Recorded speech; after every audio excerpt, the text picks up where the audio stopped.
अस्सलामुअलैकुम, सुबह खैर। कैसे हैं आप सब लोग? ठीक ठाक हैं, मज़े में हैं, एंजॉय कर रहे हैं। अच्छा जनाब, क्या होता है कि जब हफ्ते के ये 6 के 6 दिन या 7 के 7 दिन जो होते हैं ना, क्योंकि 7वां दिन तो ऑब्वियसली संडे का दिन होता है, वीकेंड का दिन होता है, तो ये जो सारे डेज होते हैं ना, इसमें जो ये बीच के दिन होते हैं, just like Thursday, Wednesday, Thursday, Friday, ये जो दिन होते हैं ना, ऐसे दिन होते हैं कि इनमें आपके काम का प्रेशर जो होता है ना, वो कुछ कम होता जा रहा होता है और फिर वो वीकेंड पे ट्रांसफ़र होके मंडे वाले दिन के लिए ज़्यादा जमा होता जा रहा है। तो इस सारी सूरत हाल में जब हम कहते हैं ना कि जी वर्क फ्लो, तो इस वर्क फ्लो में आपने अपना बड़ा ख्याल रखना है। और स्पेशली ये जो दिन होते हैं, जो वीक के बीच के दिन होते हैं, इसमें आपकी एनर्जी बहुत ज़्यादा लो होती है। तो लो एनर्जी का इलाज आपने ये करना है कि जिस तरीके से आप एनर्जेटिक होते हैं मंडे वाले दिन, ट्यूसडे वाले दिन, वेडनेसडे वाले दिन, वहीं पर आपकी एनर्जी डाउन होना शुरू हो जाती है थर्सडे से फ्राइडे एंड सैटरडे। और फिर वीकेंड वाइब्स जो होती है ना, वो ऐसी होती है कि बस जल्दी से जो है अगले दिन आपको होता है छुट्टी का इंतज़ार। तो इन दिनों के लिए आपने ये करना है कि आपने रेगुलर हर रोज़ाना आपने अपनी जो डाइट है उसका ख्याल रखना है। और शाम को 4 बजे के टाइम या 5 बजे के टाइम, अगर तो आप बहुत ज़्यादा चाय के शौकीन नहीं हैं, तो आपने लस्सी का इस्तेमाल करना है। यस, ये लस्सी जो होती है ये आपको रखती है एनर्जेटिक। और चाहे आपने आधी ग्लास लस्सी पीनी है या आपने आपकी मतलब बॉडी की नीड के अकॉर्डिंगली जितना आप पीना चाहते हैं, 1 ग्लास लस्सी तो आपने पीनी है। लेकिन अगर किसी को लगता है कि बहुत ज़्यादा लस्सी फ्रीक नहीं है, तो वो आधी ग्लास लस्सी भी पी सकता है। ये लस्सी जो है ना, ये आपको पूरा हफ्ता चार्ज रखती है। इससे होता क्या है कि हम लोग बात करते हैं कि हमारी जो एनर्जी है वो बहुत ज़्यादा लैग कर रही है, बीपी डाउन हो रहा है, बीपी लो हो रहा है। अब डिफरेंट लोग डिफरेंट फील्ड में काम करते हैं। जैसे कि अगर एक मज़दूर है तो वो बिल्डिंग बना रहा है, तो उसको किस चीज़ की ज़रूरत होगी? उसको ताकत की ज़रूरत होगी, उसको बहुत ज़्यादा एनर्जी की ज़रूरत होगी, लेकिन डिफरेंट वे में। अब अगर कोई शख्स न्यूज़ का काम कर रहा है, स्टडी का काम कर रहा है, पढ़ने का काम कर रहा है, डेफिनेटली वो दिमाग से सोच रहा है, दिमाग से बोल रहा है। उसको किस चीज़ की ज़रूरत होगी? उसको भी एनर्जी की ज़रूरत होगी, लेकिन उसको ज़्यादा ऐसी चीज़ों की ज़रूरत होगी जो कि उसके ब्रेन सेल्स को इन्हांस करें। तो ये ज़रूर पहचानिए कि आप क्या काम करते हैं, उसके अकॉर्डिंगली अपनी डाइट चूज़ करें। अगर आप स्टडी करते हैं, स्टूडेंट हैं, तो डेफिनेटली आपको लस्सी पीनी चाहिए, आपको अंडा खाना चाहिए। इसके अलावा आपको एनर्जी ड्रिंक्स वगैरह पीनी चाहिए। अगर आप बहुत ज़्यादा हैवी वर्क करते हैं, मज़दूर तबके से ताल्लुक़ रखते हैं, या फिर आपका काम जो है दूसरी नौइयत का है, तो आपको डेफ़िनेटली उसमें गोश्त ज़्यादा खाना चाहिए, निशास्ता ज़्यादा खाना चाहिए। तो हमारे यहाँ लोग सबको एक ही चीज़ सजेस्ट कर देते हैं कि जी अच्छा एनर्जी लो हो रही है, आप ये खा लें। हमेशा लोगों का जो वर्क है, यानी जो काम की नौइयत है, वो देख के लोगों को सजेस्ट किया करें कि उनको क्या खाना चाहिए। अगर कोई डॉक्टर है तो आप उसको उसके हिसाब से सजेस्ट करेंगे कि भाई डॉक्टर साहब जो है वो पूरा दिन क्लिनिक में बैठे रहते हैं, उनके है दिमाग का काम, तो उनको वही चीज़ें खानी चाहिए जो उनके दिमाग के लिए बेहतरीन है या एनर्जी के लिए बेहतरीन है। तो सारी जितनी भी एनर्जेटिक ग़िज़ाएँ होती हैं या एनर्जी फराहम करने वाली ग़िज़ाएँ होती हैं ना, सब लोगों के लिए नहीं होती। अकॉर्डिंग टू बॉडी टेक्सचर, उनके काम के हवाले से और दीगर नौइयत को देख के खानी चाहिए। अच्छा जी, अब आ जाए और कुछ बात कर लेते हैं मौसम। शहर इकायत का जो मौसम है, अल्लाह अल्लाह करके अब फिर से औसम होना शुरू हुआ है और जल्दी से अब सर्दियाँ आ जाएँ। मुझे बहुत ज़्यादा इंतज़ार है कि सर्दियाँ नहीं आ रही, आप लोगों को भी बहुत ज़्यादा इंतज़ार है, क्योंकि अब हम सबकी बस हो गई है। क्योंकि यकीन करें 10 घंटे की लोड शेडिंग है ना, इससे जान निकल गई है। अब कितना यूपीएस चलेगा, कितना जनरेटर चलेगा? जनरेटर के लिए पेट्रोल नहीं, गैस पे चलाओ, गैस नहीं, यूपीएस चलाओ, चार्ज नहीं। इंसान जाए तो जाए कहाँ? कौन सी कोई नासा से कोई टेक्नोलॉजी लेके आएँ कि हमारे घरों में जो है वो रोशनी रहे, लेकिन ऐसा पॉसिबल नहीं है। अच्छा जी, तो शहर कायद का मौसम कुछ बेहतर होना शुरू हो गया है और कल से लेके अब तक रिमझिम जो फुहार है उसकी भी पेशगोई की गई थी। लेकिन कल तो हमने नहीं देखा कि बूंदाबांदी हुई है, अलबत्ता day before yesterday it was raining. आज कहा जा रहा है कि बारिश का इम्कान है, लेकिन ये जो बादल बरस रहे हैं ये नाराज़ से बादल हैं, ये ज़्यादा नहीं बरस रहे। और अच्छी बात भी है कि कराची में ज़्यादा नहीं बरस रहे, मगर जब से बारिश हुई है परसों से, तो मौसम कुछ बेहतर हुआ है। जो हब्स था उसमें कमी आई है, सूरज का पारा जो है वो थोड़ा सा नीचे आया है, और ये है सारी सूरत हाल। चले जी आगे बढ़ते हैं और अब कुछ बात कर लेते हैं हम मैच के हवाले से। ये जो मैच हुआ है इंडिया वर्सेस पाकिस्तान, इसमें रही सही कसर जो इंडियंस की बची थी ना, जो थोड़ी सी उनकी डिग्निटी रह गई थी इंडियंस की, वो भी इंडियंस ने अपनी डिग्निटी ख़त्म कर ली। पूरी दुनिया से लोग उनको इस बारे में बात कर रहे हैं कि भाई अगर उनको इतनी प्रॉब्लम थी तो उन्होंने मैच क्यों खेला, बल्कि उनके अपने मुल्क से जो आवाज़ें हैं वो आ रही हैं। और इसके ऊपर जो AB डिविलियर्स हैं अब वो भी बोल पड़े हैं और उन्होंने कहा कि ये जो एशिया कप में हुआ है, सियासत को खेल में लाया गया है और इंडिया की जानिब से जो इक़दाम हुआ है, इंडिया पर की है AB डिविलियर्स ने कड़ी तनकीद। और वो ये कहते हैं कि सियासत को खेल में नहीं लाना चाहिए और ये जो कुछ भी हुआ इसको देखकर बड़ा दुख है। और उनका कहना है कि उन्होंने कहा कि भाई इंडियंस ने जिनसे ट्रॉफ़ी लेना थी, मेरा नहीं ख्याल कि उसका खेल से कोई ताल्लुक़ बनता है। अच्छा जी, AB डिविलियर्स का कहना था कि सियासत को खेल से अलग होना चाहिए। उन्होंने कहा कि इख्तितामी तकरीब में सब कुछ देखकर दुख हुआ, उम्मीद है मामलात को जल्द हल कर लिया जाएगा। अब ये मामला हल कैसे होगा? अच्छा, इंडियंस को अगर आप देखें तो वहाँ पर वो बिल्कुल पाकिस्तान की नकल कर रहे हैं, यानी कि हमें तो कुछ परवाह नहीं है, हमें तो कोई ट्रॉफ़ी नहीं चाहिए, ट्रॉफ़ी तो नहीं चाहिए, हमने तो वर्चुअल ट्रॉफ़ी बना ली। तो फिर रोना गाना किस बात का है? फिर जब एशियन क्रिकेट काउंसिल का इजलास हुआ था तो उसमें क्यों कह रहे थे ट्रॉफ़ी दे दें, ट्रॉफ़ी दे दें? ट्रॉफ़ी ले लें भाई आप लोग, लेकिन आएँ और तमीज़ के साथ अपनी ट्रॉफ़ी लेके चले जाएँ। लेकिन कंडीशन वही होगी जो कि PCB चेयरमैन की जानिब से रखी गई है, एशियन क्रिकेट काउंसिल के सदर की जानिब से रखी गई है। ऐसे नहीं होता, ये पाकिस्तान वो पाकिस्तान नहीं है जो आप ये समझ रहे थे कि ये इतना आसान है। एक इंसान डिग्निटी के साथ आपको ट्रॉफ़ी देने के लिए वहाँ पर मौजूद हैं और फिर आप कहते हैं कि हम ट्रॉफ़ी नहीं लेंगे, तो आपको ये बात पहले सोचनी चाहिए थी। नो नो नो इंडिया, ये वो पाकिस्तान नहीं है। ये वो पाकिस्तान है जो अब आपको बताएगा, आपकी आंखों में आंखें डाल के बताएगा कि किस तरीके से अमन हो सकता है बराबरी के साथ। और हम अमन बराबरी के साथ रखना जानते हैं, लेकिन लाइन आप क्रॉस करते हैं। कहने को तो बहुत कुछ है क्रिकेट वर्ल्ड में, सूर्या क्या कह रहे हैं, इसके अलावा जो रवि शास्त्री हैं उन्होंने क्या कहा, फिर उनके जो सुनील गावस्कर हैं उन्होंने क्या कहा, सीनियर जर्नलिस्ट जो हैं विक्रांत उन्होंने क्या कहा, उनके पूरे इंडिया में क्या कुछ चल रहा है। लेकिन आवाज़ एक ही आ रही है, ट्रॉफ़ी दे दो। ट्रॉफ़ी नहीं देनी आपको, हमने ट्रॉफ़ी देंगे अपनी कंडीशंस पे देंगे। आगे बढ़ते हैं और अब कुछ बात कर लेते हैं कि भाई एक रिसर्च है जो फ्लू के हवाले से है और ये अभी मुझे फहद ने जैसी मुझे दी ना, तो मैंने कहा, मैंने अभी देखा तो मैंने कहा ये तो बड़ी ज़बरदस्त सी रिसर्च है।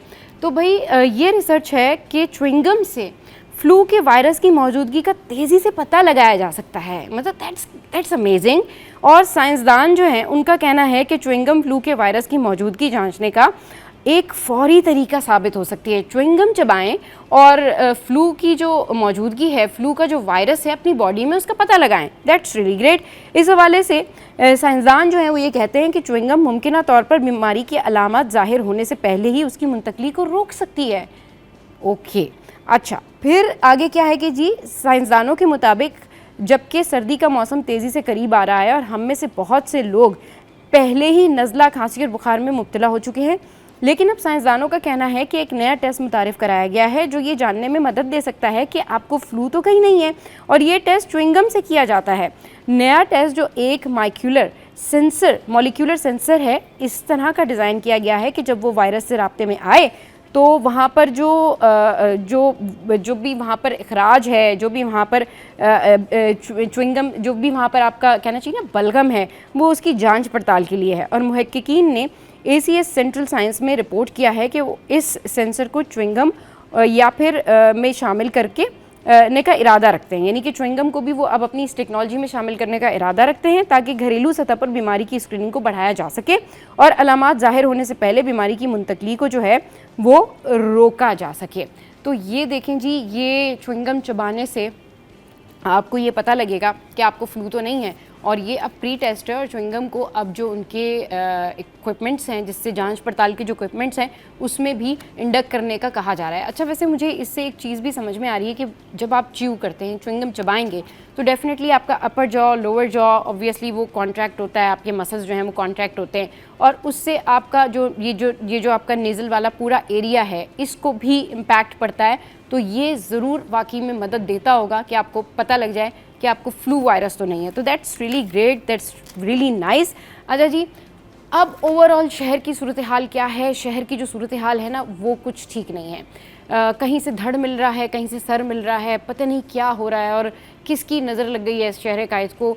भत्ते की पर्चियाँ इससे पहले आ रही थी, अब यकनत शुद्ध दो शुद्ध दो इंसानी सर मिले, फिर आज सुबह जो है वो एक धड़ मिला। पता नहीं क्या हो गया है, अमन को किसकी नज़र लग गई है। कराची में पहले ही इतने मसले हैं और ऊपर से इस तरह के मसाइल से हम कैसे निपटेंगे, इस पे बात करेंगे जब हमारे सीनियर कॉरेस्पॉन्डेंट्स हमें ज्वाइन करेंगे। लेकिन अभी आगे बढ़ते हैं और आपको बताते हैं कि सऊद भाई जो हैं उनके साथ हो गया है थोड़ा सा धोखा, और ये जो धोखा उनके साथ हुआ है इसका एतराफ़ उन्होंने काफ़ी टाइम बाद किया है, मतलब और उन्होंने भी नहीं किया, इसके बारे में बताया है भाभी ने। और ये भाभी कौन है? अच्छा जी, तो इन्होंने बताया कि जब इनकी शादी हुई थी तो सऊद भाई ने इनको क्या कमेंट किया। तो इस तरह की बातें होती रहती है। चले जी, यहाँ पर एक ब्रेक लेंगे और ब्रेक के बाद जब वापस आएंगे तो फिर हमारे सीनियर कॉरेस्पॉन्डेंट महराज भाई ने हमें ज्वाइन किया है और आज महराज भाई से करनी है बड़ी ढेर सारी बातें और कड़क किस्म के सवालात कि हमारे शहर में हो क्या रहा है और कराची पुलिस क्या कर रही है। Stay with us. Welcome back. तो हमारे सीनियर कॉरेस्पॉन्डेंट्स ने हमें ज्वाइन किया है, आजिज़ भाई, महराज भाई, दोनों यहाँ पर मौजूद हैं। उनको शो में वेलकम करते हैं। अस्सलाम वालेकुम, वेलकम टू द शो। कैसे आप लोग? ठीक ठाक हैं? वालेकुम अस्सलाम, अल्हम्दुलिल्लाह। अच्छा जी, कराची शहर के जो हालात हैं, मतलब महराज भाई, मैंने अपनी पूरी लाइफ में कभी ज़िंदगी में ये सुना भी नहीं, देखा भी नहीं कि धड़ मिल रहे हैं, सर मिल रहे हैं। मतलब ये हमारा कराची है, यहाँ बिजली का मसला, पानी का मसला, गैस का मसला, ट्रैफिक का मसला, चोरी का मसला, डकैती का मसला, राजधानी का मसला, अगवा का मसला, किडनैप का मसला, ज़्यादती का मसला और न जाने इतने मसाइल जो कि छुपे हुए मसले हैं। एक और मसला धड़ और सर का मसला, ये क्या मसला है? अच्छा, इसमें थोड़ा सा ना आप ये गौर करें, क्योंकि हमारी ऑफिशियल आबादी तो मेरे ख्याल में 2 करोड़ है, लेकिन हम 3.5 करोड़ से ज़्यादा हाँ। हैं। कराची वो शहर है जो कि जहाँ पूरे पाकिस्तान के मुख्तलिफ़ सूबों से, शहरों से लोग आकर रहते हैं। अच्छा, आप माजी में भी जाएंगे ना तो आपको ये सर, धड़ और कटने के वाक़यात हुए हैं। अच्छा, हुए ये हैं? हाँ, बहुत वाक़यात हुए हैं। ज़ाहिर सी बात है, 24-25 साल मुझे भी हो गए फील्ड में, तो देखे हमने बहुत सारे ऐसे वाक़यात हुए हैं। लेकिन इत्तेफाक ये है कि इनमें से 95% वाक़यात जो है वो गैर मुकामी लोग जो कि यहाँ पर आए हुए हैं कारोबार के लिए, उसके बाद यहीं सेटल हो गए, यहीं रह रहे हैं, तो ये उनमें ज़्यादातर वाक़यात ऐसे पेश आए। इत्तेफाक है ये, इसमें कोई तासुब वाली बात नहीं है। तो इसमें ये जो अभी वाक़यात गुज़िश्ता 3 रोज़ में पेश आए हैं, 2 सर मिले पहले फिर एक धड़ मिला था, फिर आज सुबह भी एक धड़ मिला है। ये गुलिस्तान जौहर का एक इलाका है, हुसैन हज़ारा गुट, मुग़ल हज़ारा गुट, यहाँ के एक मकान से। अच्छा, उससे कुछ देर पहले, मतलब कुछ घंटे पहले एक सर भी मिला था। इसकी शनाख्त जो बहरहाल धड़ था तो बायोमेट्रिक कर लिया गया। बायोमेट्रिक किया तो इमदाद हुसैन के नाम से इनकी शनाख्त हुई है, अंदरूनी सिंध से है इनका ताल्लुक़। और उसके बाद वो जो सर है उसमें ये खदशा ज़ाहिर किया जा रहा है कि ये सर उनका हो सकता है, लेकिन अभी जाहिर सी बात है कि धड़ को पुलिस ने तहवील में लिया, उसके बाद हॉस्पिटल पहुँचाया, पोस्टमार्टम हो रहा है। उस सर से अब उसको मैच किया जाएगा, फॉरेंसिक होगा तो पता चलेगा कि ये उनका ही था या नहीं। लेकिन अमूमन जो इस तरह के वाक़यात होते हैं तो उसमें एक चीज़ हमने और देखी है, जो जब भी तफ्तीश हुई है इन केसेस में, तो ये ज़ाती नौइयत के जो दुश्मनी होती है या ज़ाती नौइयत के, इंतहाई ज़ाती नौइयत के जो मामलात होते हैं उसमें इस तरह से मर्डर किया जाता है। क्योंकि हम जो माहिर नफ्सियात भी यही कहते हैं, और पुलिस के जो तजुर्बेकार अफसरान हैं उनका भी ये कहना है कि कत्ल तो वो होता जी, टारगेट किया, आपने गोली मार दी, छुरी मार दी, कत्ल कर दिया। लेकिन जहाँ आप ये देखेंगे कि भाई सर को अलग कर दिया गया या जिस्म के टुकड़े कर दिए गए, अलग अलग कर दिए गए, तो इसमें इंतहाई नफ़रत का पहलू होता है कातिल की जानिब से। जब कत्ल किया जाता है तो इसमें ये पुलिस के मैं तजुर्बात आपको बता रहा हूँ, जो पुलिस ऑफिशियल्स कहते हैं, तो इसमें जो इंतहा है ना, बिल्कुल एक्सट्रीम लेवल पे जब बंदा पहुंचा हुआ होता है ना, तो वो इस तरह से मर्डर करता है। और अमूमन फिर ये इंतहाई ज़ाती नौइयत के मामला जिसमें निकल आते हैं, इसकी भी अभी तफ्तीश चलेगी तो इसमें क्लियर हो जाएगा कि इनका क्या मामला था। तो बहरहाल अभी तो फ़िलहाल ये कि कराची में खौफ राज की फ़िज़ा फैल गई है। जाहिर सी बात है, सोशल मीडिया का दौर है, और 1 मिनट के अंदर जो है वो चीज़ें लाखों लोग और करोड़ों लोग जो है वो देख लेते हैं। भाई क्या हो रहा है कराची में। पहले तो लोग ये डरते थे कराची आओ नहीं भाई, बिला वजह गोली मार देते हैं, हालांकि ऐसा कुछ भी नहीं था। हाँ, ठीक है ना, दूसरे मामला थे। अब एक नया खौफ पैदा हो गया है, भाई कराची में हो क्या रहा है, ये कहीं से धड़ मिल रहा है, कहीं से सर मिल रहा है। मतलब अब तो यहाँ पे लोग काट के फेंक देते हैं, काट के इस फेंक तरह का देते हैं, तासुर जो है वो शहर के हवाले से जाता है, जो कि बिल्कुल भी मुनासिब नहीं है। हाँ। लेकिन ये फिर मैं आपको बता दूं कि ये बिल्कुल ही ज़ाती नौइयत के और ज़ाती दुश्मनी के मामलात होते हैं, जिसमें इस तरह के जो कत्ल के वाक़यात होते हैं और उसमें कत्ल का तरीक़ाकार जो है वो इस तरह का खौफनाक किस्म का होता है। तो बहरहाल पुलिस इस हवाले से तफ्तीश कर रही है और इसमें असल सूरत-ए-हाल चंद घंटों में ही इंशाल्लाह सामने आ जाएगी कि इनको कत्ल किसने किया और क्यों किया गया। क्यों किया गया है आजिज़ भाई? अच्छा, इसमें देखें, शहर कराची की एक तरफ तो खूबसूरत तारीख़ भी है, एक तरफ बड़ी बदतरीन तारीख़ भी है, इसमें कोई शक नहीं। हमने भी शायद मेराज भाई से 2-4 साल ज़्यादा अरसा रिपोर्टिंग की हो, और इसी शहर में जिस तरह के वाक़यात हमने देखे हैं, गोरीबंद लाशें एक आमन सी बात थी। ऐसा वाक़या हुआ है कि इंसानी सर को फुटबॉल बना के खेला गया इस शहर में। लहरी के इलाके में एक मशहूर वाक़या है कि एक इंसान को कत्ल किया गया, फिर उसके सर को फुटबॉल की तरह खेल के वीडियो बनाई गई। सर को फुटबॉल की तरह खेल के वीडियो? जी हाँ, उसकी वीडियो, वो मुकदमा है, अभी चल रहा है। इंसानी सर को ऐसे वाक़यात हुए इस शहर में। एक दिन में 30, 40, 50 लोग भी कत्ल हुए हैं। रोडों पे खड़े हुए लोगों को गोलियां मार के कत्ल किया गया। 90s का अगर दौर आपको पता नहीं याद है या नहीं है, हमने उस दौर में रिपोर्टिंग की, हमें याद पड़ रहा है कि एक साथ 5-5, 6-6 लोगों को मार दिया। वो कुछ भी नहीं है, बेचारे रोड पे खड़े हैं, बस का इंतज़ार कर रहे हैं, मुसाफिर खड़े हैं, वो मार दिया। यानी वो करना क्या था? दहशत, वहशत, खौफ फैलाना, बस कि जी ये शहर खौफ की अलामत बन चुका था। एक वक्त ऐसा था कि शहर कराची दुनिया के लिए खौफ की अलामत बन चुका था। इन्वेस्टमेंट चली गई यहाँ से, फैक्ट्रीज़ बंद हो गई, लोग अपना कारोबार बंद करके दूसरे सूबों में चले गए, ख़ासतौर पे लाहौर पंजाब में चले गए। अगर कराची से फैक्ट्रीज़ की मुंतकिली का अगर आप रिकॉर्ड उठा लेंगी ना, 90s के दौर में सबसे ज़्यादा फैक्ट्रीज़ यहाँ से मुंतकिल हुई दूसरे सूबों में। इवन बांग्लादेश में यहाँ से फैक्ट्रीज मुंतकिल होकर चली गई। ये आलम था इस शहर का। उसके बाद एक वक्त आया, एक ऑपरेशन हुआ, एक पाक फ़ौज और अस्करी क़यादत और सियासी क़यादत ने मिलकर एक ऑपरेशन किया। उसके बाद शहर में अमन अमान की सूरत हाल एक हद तक बेहतर हुई। यानी अब उस तरह के मेजर इंसिडेंट नहीं होते कि 40-40, 50-50 लोग एक दिन में कत्ल हों। अब ये बिल्कुल ठीक कह रहे हैं बैराज भाई कि अब जो वाक़यात हो रहे हैं वो ज़ाती नौयत की, ज़ाती दुश्मनियों के वाक़यात हैं, जिसको बेस बनाकर फिर शहर में खौफ का एक आलम पैदा किया जा रहा है। तो इस तरह की ख़ास तौर पे वाक़यात से खौफ जन्म लेता है। कत्ल तो देखें, कराची बहरहाल बड़ा शहर है, ठीक है कि 3 करोड़ आबादी है, और 3 करोड़ आबादी के बड़े शहर में वाक़यात तो होंगे, दुनिया के सारे बड़े शहरों में होता है। अच्छा, बड़े शहरों में क्राइम ज़्यादा होता है, बड़ा होता है। अच्छा, हर तरह का क्राइम होता है, ये बिल्कुल ठीक फैक्टर है कि बाहर से आने वालों की वजह से क्राइम ज़्यादा होता है। उसमें अफ़गानी फैक्टर एक बहुत बड़ा अहम पहलू है, उसका एक अलग बहस हो जाएगी, हम उस पर बात नहीं कर रहे। लेकिन एक ख़ुद पुलिस की रिपोर्ट्स, पुलिस कई बार ये बात कह चुकी है, कराची के कत्लेआम में, कराची की गाड़ियों की स्नैचिंग में, कराची की मोबाइल स्नैचिंग में अफ़गान फैक्टर, अफ़गानियों के फैक्टर का एक बड़ा अमल दखल है। ये भी है कराची के अंदर। तो ये इन सारे फैक्टर्स को देखा जाए तो दूसरी तरफ पुलिस कह रही है कि उसके पास उस लेवल के वसाइल नहीं है जिस लेवल का कराची शहर है, जिस लेवल का कराची बड़ा शहर है। मैं तो अभी गुज़श्ता हफ्ते एक सहाफ़ी कत्ल हुआ कराची शहर में, वो भी दिन दिहाड़े कराची शहर काला बोर्ड पे मेन शाहरा फैसल पे कत्ल हुआ। उसकी गाड़ी पे 2 मोटरसाइकिल सवार 4 अफराद थे, जिनमें एक खातून भी थी।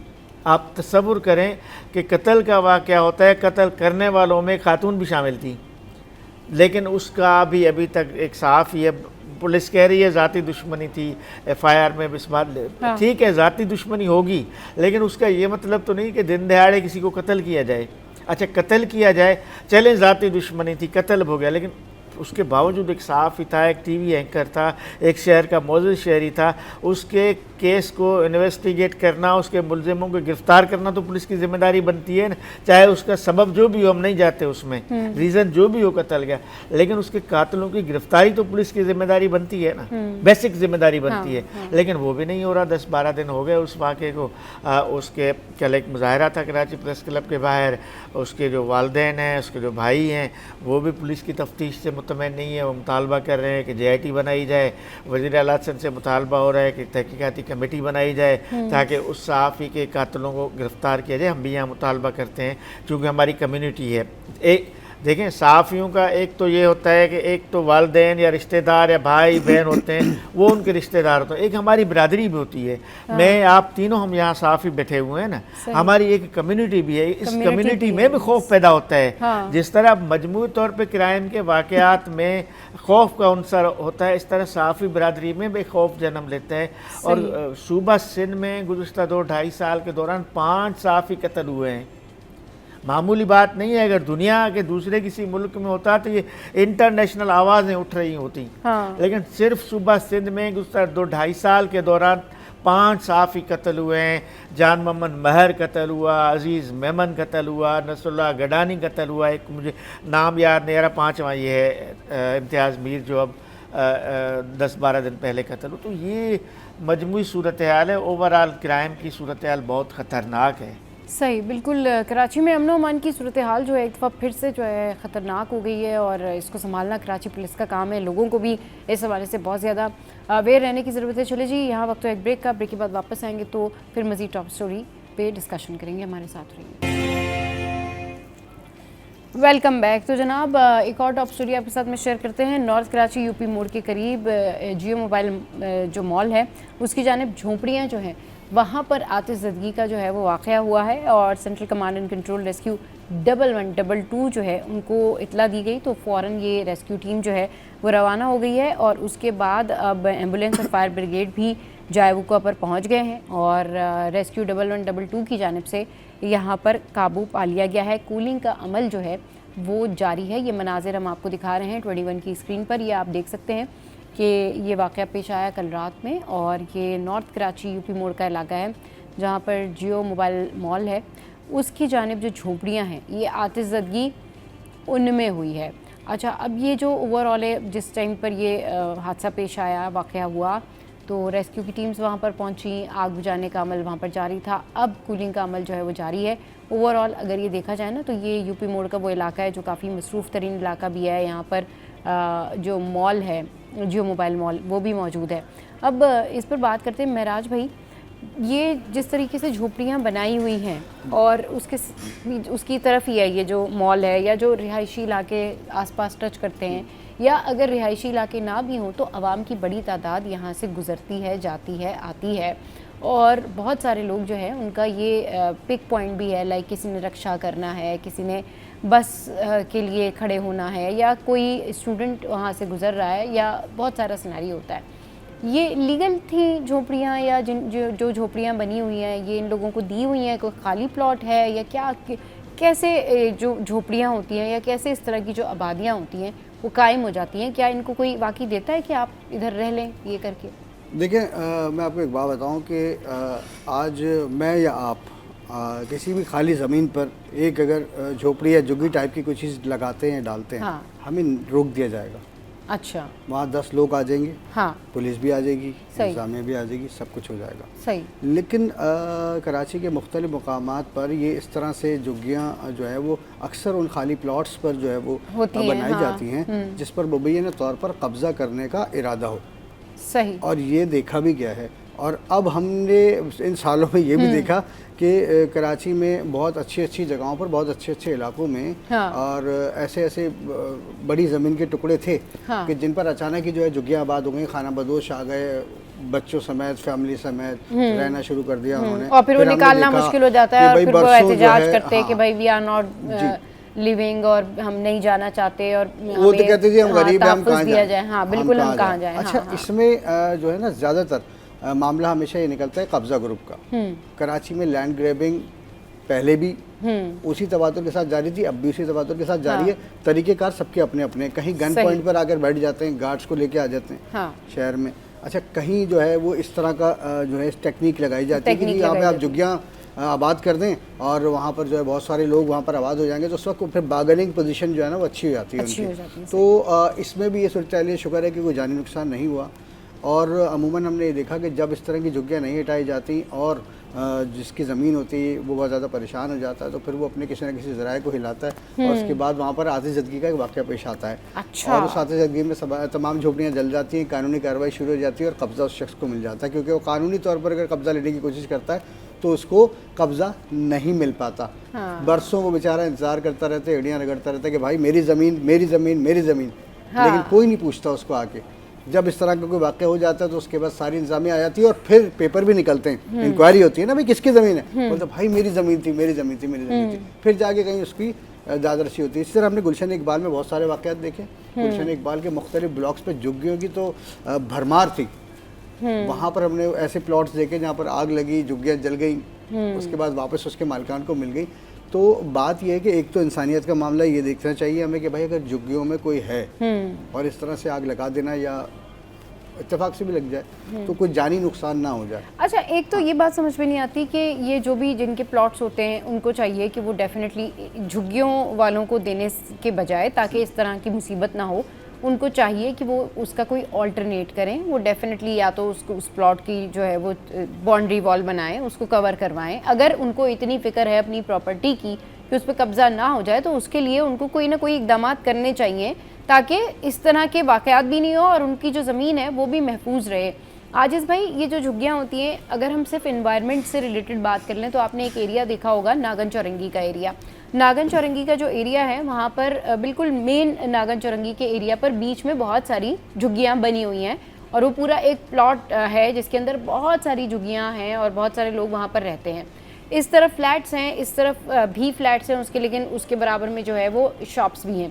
अब होता ये है कि चले आपने किसी को भी झुग्गियाँ किसी भी वजह से दे दी, लेकिन वो जो इन्वायरमेंट होता है ना, वो एक तो पहले ही कराची साफ़ नहीं है। अब क्या है कि वो जो पूरी रोड है जो झुग्गी और मेन रोड के बीच में है, उस पूरी रोड पे कचरा है, क्योंकि जो झुग्गी में जो लोग रहते हैं वो जितना गंद कचरा वहाँ पर फेंकते हैं, वहाँ से उस जगह से गुजरना दुश्वार है, जाना मुश्किल है, इसलिए क्योंकि वो वहाँ पर बहुत कचरा फेंकते हैं। वहाँ नाला भी है जो कि भर जाता है उसी कचरे की वजह से। आप ना वहाँ से गाड़ी लेके जा सकते हैं, ना कोई स्टूडेंट गुजर सकता है, उनका खुद का अपना उधर से गुजर बसर जो है मुश्किल है, पीछे के रास्ते से वो अंदर जा रहे होते हैं। तो कम से कम अगर कोई किसी को झुग्गियाँ आपने बिठाई दिया है, किसी को दे ही दी है, तो इतना चेक एंड बैलेंस तो जाके इंतज़ामिया कर लेना कि उनको ये तो कह सकती है कि आप कम से कम सफाई का ख्याल रखें, कम से कम आप इन्वायरमेंट का ख्याल रखें। आप इस तरह से बीच में रह रहे हैं, ठीक है, आपकी सिक्योरिटी भी इसी में ही है कि आप तरीके से रहें, दूसरों की सिक्योरिटी भी इसी तरीके से है कि आप तरीके में रहें। क्योंकि वो बच्चे बीच में बैठे होते हैं, आप गाड़ी लेके जा रहे हैं, उनके बच्चे, वो सड़क भी उनका घर बन जाती है ना, उनके बच्चे भी बीच में बैठे होते हैं, वो वहाँ कपड़े शपड़े सब धुल रहे होते हैं, वो उनकी सिक्योरिटी के लिए भी ठीक नहीं है। कोई भी गाड़ी आ सकती है वहाँ से। देखिए सबा, कराची में ये भी एक तारीख है। कराची में ये झूंपड़ियाँ, झुग्गी नुमा जो बस्तियाँ बनती हैं, अगर इस पे कोई रिसर्च करे ना, ये भी कोई आजकल की कहानी नहीं है। अच्छा, ये कोई एक इलाका भी नहीं है। कराची के हर बड़े इलाके में, चाहे आप सुपर हाईवे पे जाएं, नेशनल हाईवे पे जाएं, या जैसे आप नागन चौरंगी की बात कर रही हैं, गुलशन इकबाल में, जगह जगह पे आप जहाँ भी जाएं, जहाँ भी बड़ी आबादी होगी, उस बड़ी आबादी के साथ में आपको एक झुग्गी नुमा आबादी ज़रूर मिलेगी। झुपड़ियों पे मुश्तमिल 200, 300, 500। मेरा इस तरफ मलीर की तरफ तो एक इतनी बड़ी आबादी है ये खाना बदोशों की, हाँ। जो पूरी एक बस्ती बन चुकी है, पूरी बस्ती है, हाँ, एक बहुत बड़ी बस्ती बन चुकी है खाना बदोशों की। अब हाँ। अच्छा, वहाँ मैंने ये सुना है कि वहाँ उस ज़मीन के प्रोटेक्शन के लिए उनको बिठाया गया। कहीं तो देखिए ना, कहीं तो कब्जा होता है, हाँ, और कहीं कब्जा करने के लिए कहीं हाँ, उस ज़मीन को महफूज रखने के लिए, वो थोड़ा सा ज़रई ज़मीन है, हाँ। तो उस ज़रई ज़मीन को महफूज रखने के जानबूझ के वो पूरी एक आबादी बसाई गई वहाँ पे। अब एक तो ये तरीका होता है।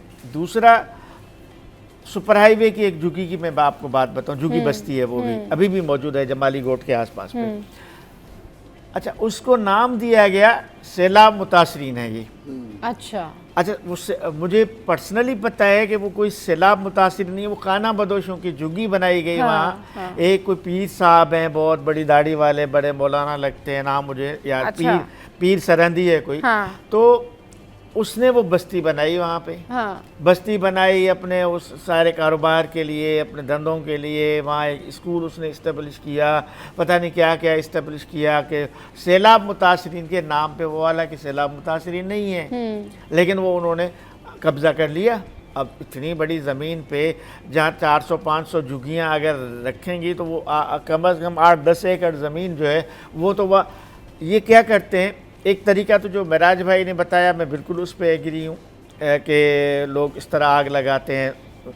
एक तरीका, लोग जहाँ खाली ज़मीन देखते हैं ना, उस पर कोई ना कोई झुग्गी बस्ती जाके आबाद करते हैं। उसका नीयत, उसका इंटेंशन जो होता है वो उस ज़मीन पे कब्ज़े का होता है। अच्छा, वो बोलता है चलें कब्ज़ा नहीं, 2-4 साल अगर बैठ भी गए तो फिर कौन खाली कर, जो खाली करवाने पे आएगा उसके साथ ब्लैकमेलिंग करेंगे, वो ब्लैकमेलिंग करेंगे, पैसा लेंगे। ये इशू भी सॉल्व होना चाहिए। मजेदार बात यह है कि कराची के अलावा आप पूरे पाकिस्तान में कहीं जाके ऐसी बस्ती आबाद करके दिखा दें, मैं मान जाऊंगा। यही तो मैं कह रही हूँ, यही तो मैं हैरान हूँ कि ये क्या मसला है, क्योंकि इसकी वजह से बहुत सारे और मसले भी होते हैं जिसके ऊपर ज़रूर नज़र रखनी चाहिए। बहुत शुक्रिया महराज भाई, बहुत शुक्रिया आजिज़ भाई, आप हमारे शो पर आए। चलिए जी, शो में अब वक्त एक ब्रेक का, ब्रेक के बाद वापस आएंगे तो फिर करेंगे ढेर सारी बातें, मिलवाएंगे आपको एक और पर्सनैलिटी से। Welcome back. एआई हमारी ज़िंदगियों में कितनी तबाहकुन तब्दीली ला सकती है, एआई का इस्तेमाल कैसे किया जाए, स्पेशली जो ख़वातीन हैं वो एआई को कैसे इस्तेमाल कर सकती हैं। ज़रूरी नहीं है कि एआई से सिर्फ आप अपनी तस्वीरें बनाएं, आप कुकिंग की रेसिपीज़ भी निकाल सकती हैं। एआई से आप बहुत सारे ऐसे घरों के कामों में भी मदद ले सकती हैं जिनके लिए आपको किसी को कॉल करने की ज़रूरत पड़ती है या यूट्यूब पे जाने की ज़रूरत पड़ती है। तो इस पर बात करने के लिए हमारे साथ एआई स्पेशलिस्ट शाज़ेब मलिक मौजूद हैं, उनको वेलकम करते शो में। अस्सलाम वालेकुम। वालेकुम अस्सलाम। कैसे हैं शाज़ेब? ठीक ठाक हैं? ठीक ठाक, आप सुनाएं कैसे? बिल्कुल ठीक ठाक। शाज़ेब ये बताएं कि एआई जो है बच्चों और ख़वातीन की ज़िंदगी में कैसे पॉजिटिव तब्दीली ला सकती है और कैसे जल्दी जल्दी जो है वो सब बड़े टैलेंटेड हो सकते हैं और जल्दी जल्दी सारे अपने मैटर जो है वो सॉल्व कर सकते हैं। देखिए, एआई ना, अब आपको पता है कि हम कितना टेक्नोलॉजी वाइज कितना आगे जा चुके हैं। हाँ। तो एआई का ये है कि अब एक्सेसिबल हो गई हैं चीज़ें काफ़ी। तो लोग इन सेंस के पहले होता था if you have to research something you have to ask the elders, क्योंकि आपको पता होता था उनके पास ज़्यादा नॉलेज है। अब हमारे फ़ोन में टोटली फ़ोन में। और मैं बता रहा हूँ, इवन अगर लेट्स से कि कोई इवन मेड्स भी होती हैं घर में, कोई नॉर्मल भी हो, तो उनको उनके लिए भी बड़ा एक्सेसिबल है, because you can talk in any language और वो आपको रिस्पॉन्ड करेगा। सही जी। और एआई की पता है ख़ास बात क्या है कि एआई के बैक जो करता है बहुत बड़ा डेटा सेट है। हाँ। तो दुनिया की नॉलेज है उसके पास, तो आप उससे कुछ भी पूछें that will respond in that way. And जैसा चैट जीपीटी की एग्जांपल अगर दूं, that is just 1% of AI. हाँ, सही कह रहे हैं। जी। अब तो ना दौर एजेंटिक एआई की तरफ जा रहा है। हाँ। एजेंटिक एआई मतलब कि आप एक प्रोसेसेस बनाएं, कि आप सिस्टम बनाया आपने कि यार यहाँ से ये चीज़ हो, यहाँ से ये हो, और then you don't have to do anything, वो खुद पूरा फ्लो चलेगा और वो काम हो रहा होता है। अच्छा, ये बताएं कि एआई से ख़वातीन किस तरह मदद ले सकती हैं, क्या क्या कुछ कर सकती हैं ख़वातीन? अच्छा, मैं ना 1.5 साल से पढ़ा भी रहा हूँ, आई एम अ प्रोफेसर। सो बहुत सारे जो ख़वातीन हैं उनको मैंने ग्रेजुएट भी किया इन सेंस के सर्टिफिकेशन और चीज़ें। हाँ। तो मैंने देखा है कि जो मेजॉरिटी हाउस वाइफ्स होती है ना, उनके लिए बड़ा मुश्किल हो जाता है कि घर से बाहर अक्सर जाना, क्योंकि ये है पाकिस्तान में मेजॉरिटी। तो वो लोग क्या करते हैं, जाहिर सी बात है, they have to earn something, they have to keep themselves busy, वरना वो होता है ना कि कुछ करने को नहीं होता। हाँ। तो इसीलिए जब मुझसे जिन्होंने पढ़ा है उन्होंने ऐसे छोटे छोटे प्रोसेसेस भी बनाए हैं। और आपको पता है एआई कितना ट्रेंडिंग जा रहा है। हाँ। तो जो भी काम करता है और फिर बताते हैं कि यार आई हैव दिस एक्सपीरियंस। अच्छा, इशू ये है कि जो नॉर्मल ख़वातीन है ना, वो एआई को किस तरह से लेती है। उनका ये होता है कि वो एआई को इस तरह से ले रही होती हैं कि उनके नज़र में एआई एक टेक्नोलॉजी है जो कि पता नहीं कोई रोबोटिक किस्म की टेक्नोलॉजी है जिससे सिर्फ टेक्नोलॉजी के काम किए जा सकते हैं, और ये शायद उनके लिए नहीं है। AI is for everyone. AI technology ख़वातीन के लिए है। इसके जो ऐप्स हैं वो फीमेल फ्रेंडली हैं, वुमेन्स फ्रेंडली हैं, किड्स फ्रेंडली हैं। अच्छा, एआई की ख़ास बात ये है कि आप एआई को जो बनाते हैं, यानी कि अगर आप एआई को कहते हैं कि मैं आपको अपना टीचर बना के आपसे गाइडेंस लेना चाहती हूँ, तो एआई आपका टीचर भी बन जाएगा। एआई को अगर आप जो है वो कुकिंग स्पेशलिस्ट बना के उससे बात करना चाहते हैं तो एआई आपकी कुकिंग स्पेशलिस्ट भी बन जाएगा। घर के कामों में क्लीनिंग है, डस्टिंग है, अगर उस हवाले से भी आप उनको अपना मेंटर बनाना चाहते हैं तो वो आपका मेंटर बन जाएगा। ख़वातीन किस तरह से ये ऐप्स जो है वो यूज़ कर सकती है और कौन कौन से ऐप हैं जिनके ऊपर जाके घर के सारे कामों के बारे में पूछा जा सकता है। अच्छा, इस तरह एक क्लाउडी नाम का एक है, चैट जीपीटी का है, ग्रॉक नाम है, तो बड़ी बड़ी कंपनीज ने, जिस तरह अगर माइक्रोसॉफ्ट की बात करें तो उनका एक जेमिनाई है, गूगल का अलग चल रहा है, तो इस तरह उन्होंने टूल्स बनाए हुए जिनसे आप बात करके, लेकिन सारी बात होती है कि उसमें अपने मैसेजेस को आप ऐसे रखें कि लेट्स से कोई ऐसे एक्स्ट्रा बात ना करें कि वो सिस्टम भी कंफ्यूज हो जाए कि कैसे रिस्पॉन्ड करना है। तो आप अपने बारे में अगर पर्सनैलिटी की चीज़ें भी बताएंगे कि यार मैं ये काम करती हूँ, ये करती हूँ, तो एआई को उसकी अंडरस्टैंडिंग हो जाएगी। फिर आप अगर नॉर्मल चीज़ भी कुछ पूछेंगे ना तो ही वुड नो कि यार आपको किस तरह से जवाब देना है। जब आप अपने क्लाइंट से बात कर रहे होते हैं, जब आप ऑनलाइन क्लासेस ले रहे होते हैं, उसमें फीमेल भी आपके साथ हैं, ज़्यादातर फीमेल के कॉमन क्वेश्चंस क्या होते हैं? वी वांट टू एम्पावर, हमें अपना बिजनेस करना है, तो आप किस तरह से उनको बताते हैं कि एआई उनकी मदद कैसे कर सकती है किसी भी बिजनेस के लिए? अच्छा, एआई की बेस्ट पार्ट ये है कि ये एआई एक डिपार्टमेंट नहीं है, इन सेंस आप किसी भी डिपार्टमेंट के हैं ना, वहाँ पे एआई इंप्लीमेंट हो सकता है। जैसे मैं एक अपने स्टूडेंट की एग्जांपल दूंगा, आगा खान की, वो मास्टर्स की स्टूडेंट है, तो उनका थीसिस वगैरह चल रहा था, तो उन्होंने ये एआई का कोर्स लिया। तो मैंने कहा आप कर रही हैं एआई का, तो वो मतलब थीसिस वगैरह कर रही हैं, तो आपका एआई की तरफ इंटरेस्ट क्यों? तो उन्होंने कहा सर मैं एआई को यूज करके अपनी फील्ड में एक्सेल करना चाहती हूँ। फिर जब हमारा कोर्स खत्म हुआ था तो उन्होंने एआई के ऐसे एआई बॉट्स बनाए जो उन्होंने आगा खान यूनिवर्सिटी में पिचिंग किए, और उन्होंने she started earning from that. उन्होंने अपने रिसर्च के बेसिस पे स्टार्ट किया और उनके करियर वाइज एक फायदेमंद चीज होगी। तो इस तरह बहुत बहुत औरतों की एग्जांपल्स हैं। इवन मेरे स्टूडेंट्स हैं जैसे सरगोदा, कोट मोमिन, मतलब समझ गुजरात उस साइड के भी स्टूडेंट्स हैं, और वो वहां बैठ के मतलब यूएस, सऊदी अरब, वहां के लिए एआई एजेंट्स, बॉट्स उन पे काम कर रहे हैं। और मुझे बड़ा प्राउड फील होता है, क्योंकि ना जब मैं स्टूडेंट्स को पढ़ाता हूँ मैं कहता हूँ यार मेरी अचीवमेंट ये नहीं है कि मैंने आपको पढ़ाया, मेरी अचीवमेंट ये है जब आप मुझे फोन करेंगे और बोलेंगे sir because of your teaching I was able to achieve this, मैं कहता हूँ बस मेरा काम पूरा हो गया, मेरा काम पूरा हो गया। तो बड़ी खुशी होती है। इवन लिंक्डइन पे भी जो स्टूडेंट्स कुछ अब किसी को टेलरिंग का काम करना है घर बैठे बैठे, उसको समझ नहीं आ रहा मैं ऑनलाइन कैसे जो है ना वो काम करूँ, तो वो कैसे करेगा? या कुकिंग करनी है, या ब्यूटिशियन है, उनको करना है काम। देखिए सारी बात होती है समझाने की। जिस तरह आप होता है ना कि एक बच्चे को जब कोई चीज समझाते हैं प्रॉपर वे से, तो वो फिर वैसे एक्ट करता है। तो एआई एक ऐसा बच्चा है जिसके पास बहुत बड़ी नॉलेज है, लेकिन आपने बस सही तरीके से समझाना है। इवन लेट्स से टेलरिंग का काम या कुकिंग का काम, सारी बात है आप उसको समझाते कैसे हैं कि यार मेरे पास ये चीजें हैं, मुझे ये करना है, इतना टाइम है, मुझे बताओ मैं कैसे प्रिपेयर करूँ। फिर जाहिर सी बात है he might ask few questions कि आप इस तरह करना चाह रहे हैं या आपके पास ये चीज है, फिर आप उसको वो बताते, फिर उसके लिहाज से फिर वो बड़ा कंसाइज आपको आंसर दे के चीज समझाते हैं। सही। अच्छा, जो बच्चों के लिए कोर्सेज हैं वो क्या हैं जो स्टूडेंट्स को आप देते हैं, फर्स्ट ईयर के स्टूडेंट्स को, मैट्रिक के स्टूडेंट्स को, 8th क्लास के स्टूडेंट्स को, वो क्या कोर्सेज हैं? अच्छा, मेजॉरिटी जो पेरेंट्स मेरे पास आते हैं ना, वो कहते हैं कि सर एआई तो बड़ी कॉम्प्लेक्स चीज़ है, एल्गोरिदम्स और ये चीज़ें, तो हमारा बच्चा लेट्स से 13 इयर्स का है, 14 इयर्स का, वो कैसे सीख सकता है? अब एआई के टूल्स ऐसे हैं कि वो गेम्स के तौर पे, लेट्स से कि you are playing a puzzle, और साथ साथ वो उसकी वजह से कोडिंग्स हो रही हैं और वो आपको प्रेडिक्शन के लिए हेल्प करे। इस तरह बहुत सारे फ्री ओपन सोर्स टूल्स आ गए हैं जो बच्चे यूज करके सीख सकते हैं। और बच्चों में ये चीज़ है कि बिगनिंग क्या प्रोग्राम्स हैं आपके पास एआई के स्टूडेंट्स के लिए? स्टूडेंट के लिए स्मार्ट एआई के नाम से हमने एक इनिशिएट किया था। अच्छा। जिसमें स्टूडेंट्स का, क्योंकि ना मेरा कॉन्सेप्ट क्या है कि हर इंसान के पास लेफ्ट ब्रेन होता है, राइट ब्रेन होता है। जो आपका राइट ब्रेन होता है that is the creative brain, left brain is logical brain.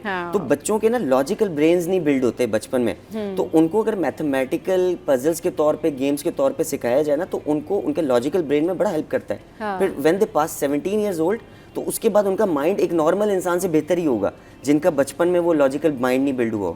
तो हम उस पे फोकस रह के बच्चों को एआई से रिलेटेड चीजें सिखाते हैं। हमारा काम होता है सिखाना, फिर वो खुद एक्सप्लोर करते हैं। अच्छा, आप उनको एप्स वगैरह बता देते होंगे कि ये फ्री एप्स हैं और ये जो है वो हाँ जी। फ्री एप्स कौन से? फ्री एप्स इन सेंस के एक एआई स्मार्ट के नाम से ही एक ऐप है, फ्री ऐप है। हाँ जी। फिर नॉर्मली वो पजल्स और गेम्स टाइप का एआई स्मार्ट फॉर किड्स के नाम से। फिर लेट्स से कि अगर चैट जीपीटी भी है या फिर क्लाउडे है या फिर इस तरह के जेमिनाई टाइप के टूल्स भी हैं, उस पे भी अगर एक बच्चे को अगर लिखना भी नहीं आ रहा ना, तो वो वॉइस रिकॉर्ड से उससे पूछ सकता है, वो उसको उस हिसाब से गाइड कर सकता है। बट बच्चों को मेजॉरिटी जो प्रोग्रामिंग की सिखाते हैं ना हम लोग, तो वो गेम्स बिल्ड करना सिखाते हैं। तो उसके लिए एक प्रोग्रामिंग लैंग्वेज होती है पाइथन। अब लोग इसको लोग उस पर डर जाते हैं कि यार पाइथन को बड़ी कोई कॉम्प्लिकेटेड लेंगे, लेकिन बहुत आसान है। सारी बात होती है आपको सिखा कौन रहा है, समझा कौन रहा है, उसकी बेसिस पे। अच्छा, आपने पाइथन सीखनी होती है उसमें? हाँ, जैसा नहीं, अब बोलने के लिए आपको एक उर्दू लैंग्वेज, इंग्लिश लैंग्वेज आनी चाहिए, तो प्रोग्रामिंग के लिए आपको एक पाइथन लैंग्वेज है वो आनी चाहिए। बट अब तो उसके भी टूल्स आ गए हैं कि आप उसको समझाओ, वो आपको पूरा कोड बिल्ड कर सकते हैं। बट जाहिर सी बात है थोड़ी तो नॉलेज होनी चाहिए, थोड़ी तो नॉलेज होनी चाहिए। ऑब्वियसली अगर आप एआई यूज कर रहे हैं तो आपको पहले खुद जो है ना वो अपना नॉलेज अपने साथ में रखनी चाहिए। उसकी रीजन ये है कि AI जब तक आपको अंडरस्टैंड नहीं करेगा, जब तक आपको खुद नहीं पता होगा कि आप उससे पूछना क्या चाह रहे हैं और खुद आप कितने क्लियर हैं। बहुत शुक्रिया शाज़िम मलिक हमारे शो पर आए। चलिए जी, शो में यहाँ वक्त हेडलाइंस ब्रेक का, हेडलाइंस ब्रेक के बाद वापस आएंगे, करेंगे ढेर सारी बातें, हमारे साथ रहिए। Welcome back. यूरोप कैसे जाना है, आइल्स कैसे करना है, कितने कितने एग्ज़ाम्स हैं, इतना सारा मार्का कैसे जो है वो पास करके आगे जाना है, क्योंकि सबको जाना है यूरोप, सबको जाना है मुल्क से बाहर, और इसके हैं 3 प्लान्स, या तो विज़िट पे जाएं, या स्टडी पे जाएं, या फिर आप जो है स्किल्ड वीज़ा पे जाएं। अब स्किल्ड वीज़ा पे जो लोग जाते हैं उनके लिए इतनी ज़्यादा प्रॉब्लम नहीं है, विज़िट पे जो जाते हैं उन्होंने वापस आना होता है, उनके लिए भी प्रॉब्लम नहीं है। प्रॉब्लम ये है कि जिसने कमाने के लिए भी जाना है, पढ़ने के लिए भी जाना है, वो स्टूडेंट्स क्या करें। तो इस पर बात करने के लिए हमारे साथ आइल्स स्पेशलिस्ट अली हैदर शाहिद भाई मौजूद हैं, जो कि बहुत अच्छे गाइड भी करते हैं, कंसल्टेंट भी हैं, और इसके अलावा स्टूडेंट नेट्स जो है उससे भी इनका ताल्लुक है। अस्सलाम वालेकुम, वेलकम टू द शो। कैसे हैं आप? ठीक ठाक हैं अली भाई? अल्हम्दुलिल्लाह, आई एम अली भाई, यूरोप कैसे जाएंगे ये बताएं। श्योर। अच्छा देखें, first of all thank you for inviting me at your platform.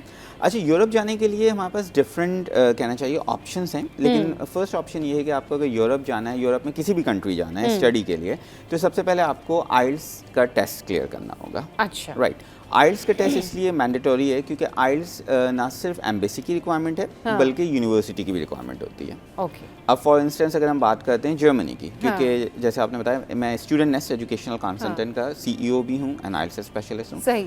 तो जर्मनी पे, अब जर्मनी की एक प्रॉपर रिक्वायरमेंट है। अगर हम बात कर रहे हैं यूरोप में बैचलर्स प्रोग्राम की, हाँ, और बैचलर्स में तो कैंडिडेट की अगर CGPA है 2 पॉइंट समथिंग, तो CGPA कम है तो उसको आइल्स एटलीस्ट 7 बैंड्स लेके आने पड़ेंगे ओवरऑल, और not less than 6.5 each module. अच्छा, क्यों? क्योंकि उसकी CGPA कम थी। सही। अगर उसकी CGPA 3+ है तो हो सकता है कि उसका केस ओवरऑल 6.5 बैंड्स और not less than 6 each module भी किया जा सकता है। सही। अच्छा, यूरोप में जर्मनी को इसलिए मैं प्रेफर कर रहा हूँ क्योंकि जर्मनी पे पब्लिक एंड प्राइवेट यानी कि दोनों एजुकेशन है, public education free of cost. अब मोस्टली स्टूडेंट यूरोप में जाने के लिए जर्मनी को इसलिए प्रेफर करते हैं क्योंकि वहाँ आप पब्लिक सेक्टर पे जब जाते हैं तो आपको वहाँ पे नहीं करना है कुछ भी, आपकी एजुकेशन फ्री होती है। सही। बट उनका स्टैंडर्ड ऑफ एजुकेशन बहुत हाई। अच्छा। इसी तरह अगर हम यूरोप साइड की बात कर रहे हैं तो इटली, आजकल बहुत ज़्यादा लोग इटली की तरफ जा रहे होते हैं, लेकिन इटली का एक बिटर फैक्ट ये है कि अगर कराची से 10,000 लोग अप्लाई करते हैं तो आप इमेजिन करें सिर्फ 50 लोगों का वीज़ा आता है इटली में। अच्छा, इतना टफ कंपटीशन टफ नहीं है, इशू ये है कि वो करते हैं बेसिकली चैरिटी बेस्ड प्रोग्राम। अच्छा। तो चैरिटी बेस्ड प्रोग्राम में ये होता है कि वो चैरिटी बेस में हमारे यहाँ के जो भी कैंडिडेट होते हैं वो अपने आप को बिल्कुल शो करते हैं कि हम बिल्कुल ही गरीब हैं, और वो सब अपने केस फाइल कर देते हैं। अब चैरिटी बेस्ड प्रोग्राम में कराची से सिर्फ 10,000 अप्लाई हो रहा है, लाहौर से अलग हो रहा है, इस्लामाबाद से अलग हो रहा है, हाँ। और उनके पास फॉर एग्जांपल सीट्स हैं 200। सही। और एडमिशन जो आ रहा है वो एक यूनिवर्सिटी में 3,000 आ रहा है। तो ऑब्वियस बात है जब 200 सीट्स हैं वो कैसे अकोमोडेट करेंगे। ऑलरेडी इटली में ये होता है कि इटली के जो स्टूडेंट्स होते हैं वो पहले उनको प्रेफर करते हैं। हाँ। तो इटली में चांसेस बहुत कम होते हैं, और इटली का सबसे बड़ा ड्रॉबैक क्या है वो है कि एक ही इनटेक आता है, यानी पूरे साल में सिर्फ सितंबर इनटेक है आपके पास जिसमें आपका एडमिशन होगा। तो उसमें जब 10,000 लोग ने अप्लाई किया, एंड ऑफ द डे 50 का आ गया वीज़ा, बाकी तो कहाँ गए? ऑब्वियस बात है उनका पूरा साल ज़ाया हो गया। तो इसलिए यूरोप में ज़्यादा प्रेफर कर रहे होते हैं हम जर्मनी को, और अल्हम्दुलिल्लाह स्टूडेंट नेस्ट एजुकेशनल कंसल्टेंट में हमारा नेटवर्क इतना स्ट्रॉन्ग है जर्मनी का कि हमारे स्टूडेंट्स वहाँ पे मौजूद हैं। अगर हमारे स्टूडेंट्स वहाँ पे जाते हैं तो हमारे ये पूरी सेटिंग इस तरीके से होती है कि उनको स्टूडेंट रिसीव करने के लिए भी आता है। अच्छा। पब्लिक में उनको प्रॉपर गाइड किया जाता है कि पब्लिक यूनि में आपको जब पढ़ना है। एक स्टूडेंट है जिसने किया हुआ है, लेट्स सपोज हम उसको क्या करवा लेते हैं, हम उससे करवा लेते हैं इंटर। चलिए जी, उसने किया हुआ इंटर, और या फिर इंटर नहीं किया हुआ, चले क्योंकि मैट्रिक के भी बहुत सारे स्टूडेंट्स ऐसे होते हैं ना जिनको शौक होता है कि जी हमने बाहर जाना है स्टडी प्लान। वो अभी फर्स्ट ईयर में, एक स्टूडेंट अभी फर्स्ट ईयर में आया, उसने फर्स्ट ईयर ज्वाइन की है, ठीक है। अब वो चाहता है कि वो साथ साथ आइल्स भी एग्जाम दे और उसके बाद वो बाहर अप्लाई करें।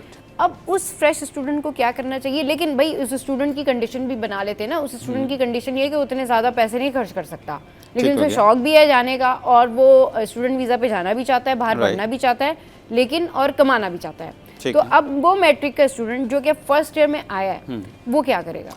अच्छा देखिए, सबसे पहले तो ये कि यूरोप में या इंग्लिश कंट्री में जब आप एजुकेशन में जाएंगे तो आपकी 13 इयर्स की एजुकेशन पाकिस्तान से होनी लाजमी है। ठीक है, उसके बाद ही वो आपको कंसिडर करेंगे। सही। तो अब अगर वो स्टूडेंट या कैंडिडेट हाँ। फर्स्ट ईयर में आया तो फर्स्ट ईयर में उसको सबसे पहले तो ये करना है कि वो अपनी आइल्स की प्रिपरेशन स्टार्ट करें। प्रिपरेशन स्टार्ट करें। क्यों? क्योंकि सही। आइल्स में 4 डिफरेंट मॉड्यूल्स हैं, लिसनिंग, राइटिंग, रीडिंग और स्पीकिंग।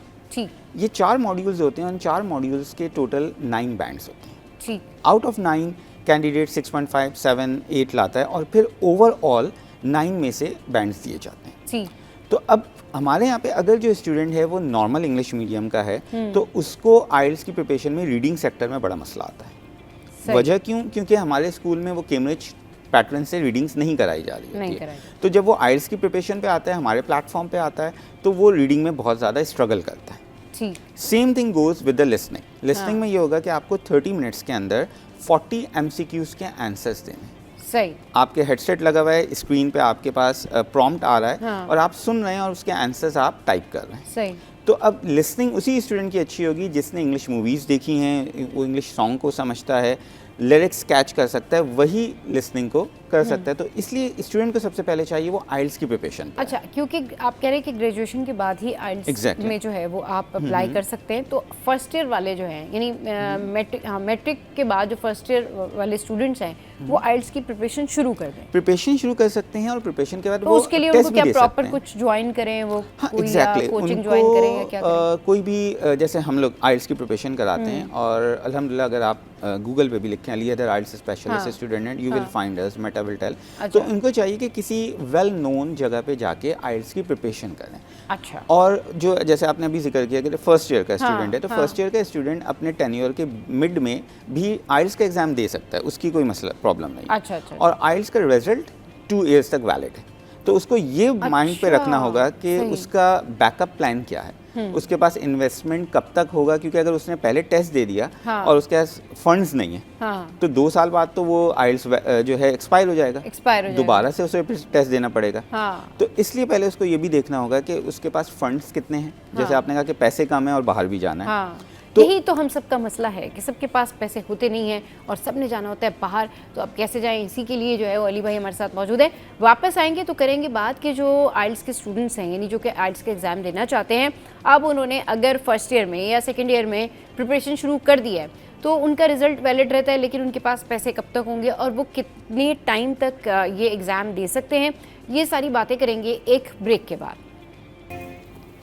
Welcome back. बात हो रही है कि यूरोप कैसे जाएं, बाहर कैसे जाएं, आइल्स कैसे करना है, कितना लंबा प्रोसेस है। अच्छा जी, प्रिपरेशन शुरू कर दी है, लेकिन फिर उसके बाद आगे करना क्या है? अगर आइल्स नहीं क्लियर हुआ तो क्या होगा, और अगर क्लियर हो गया तो कितना टाइम है पैसे जमा करने में? सारी बातें पूछ लेते हैं।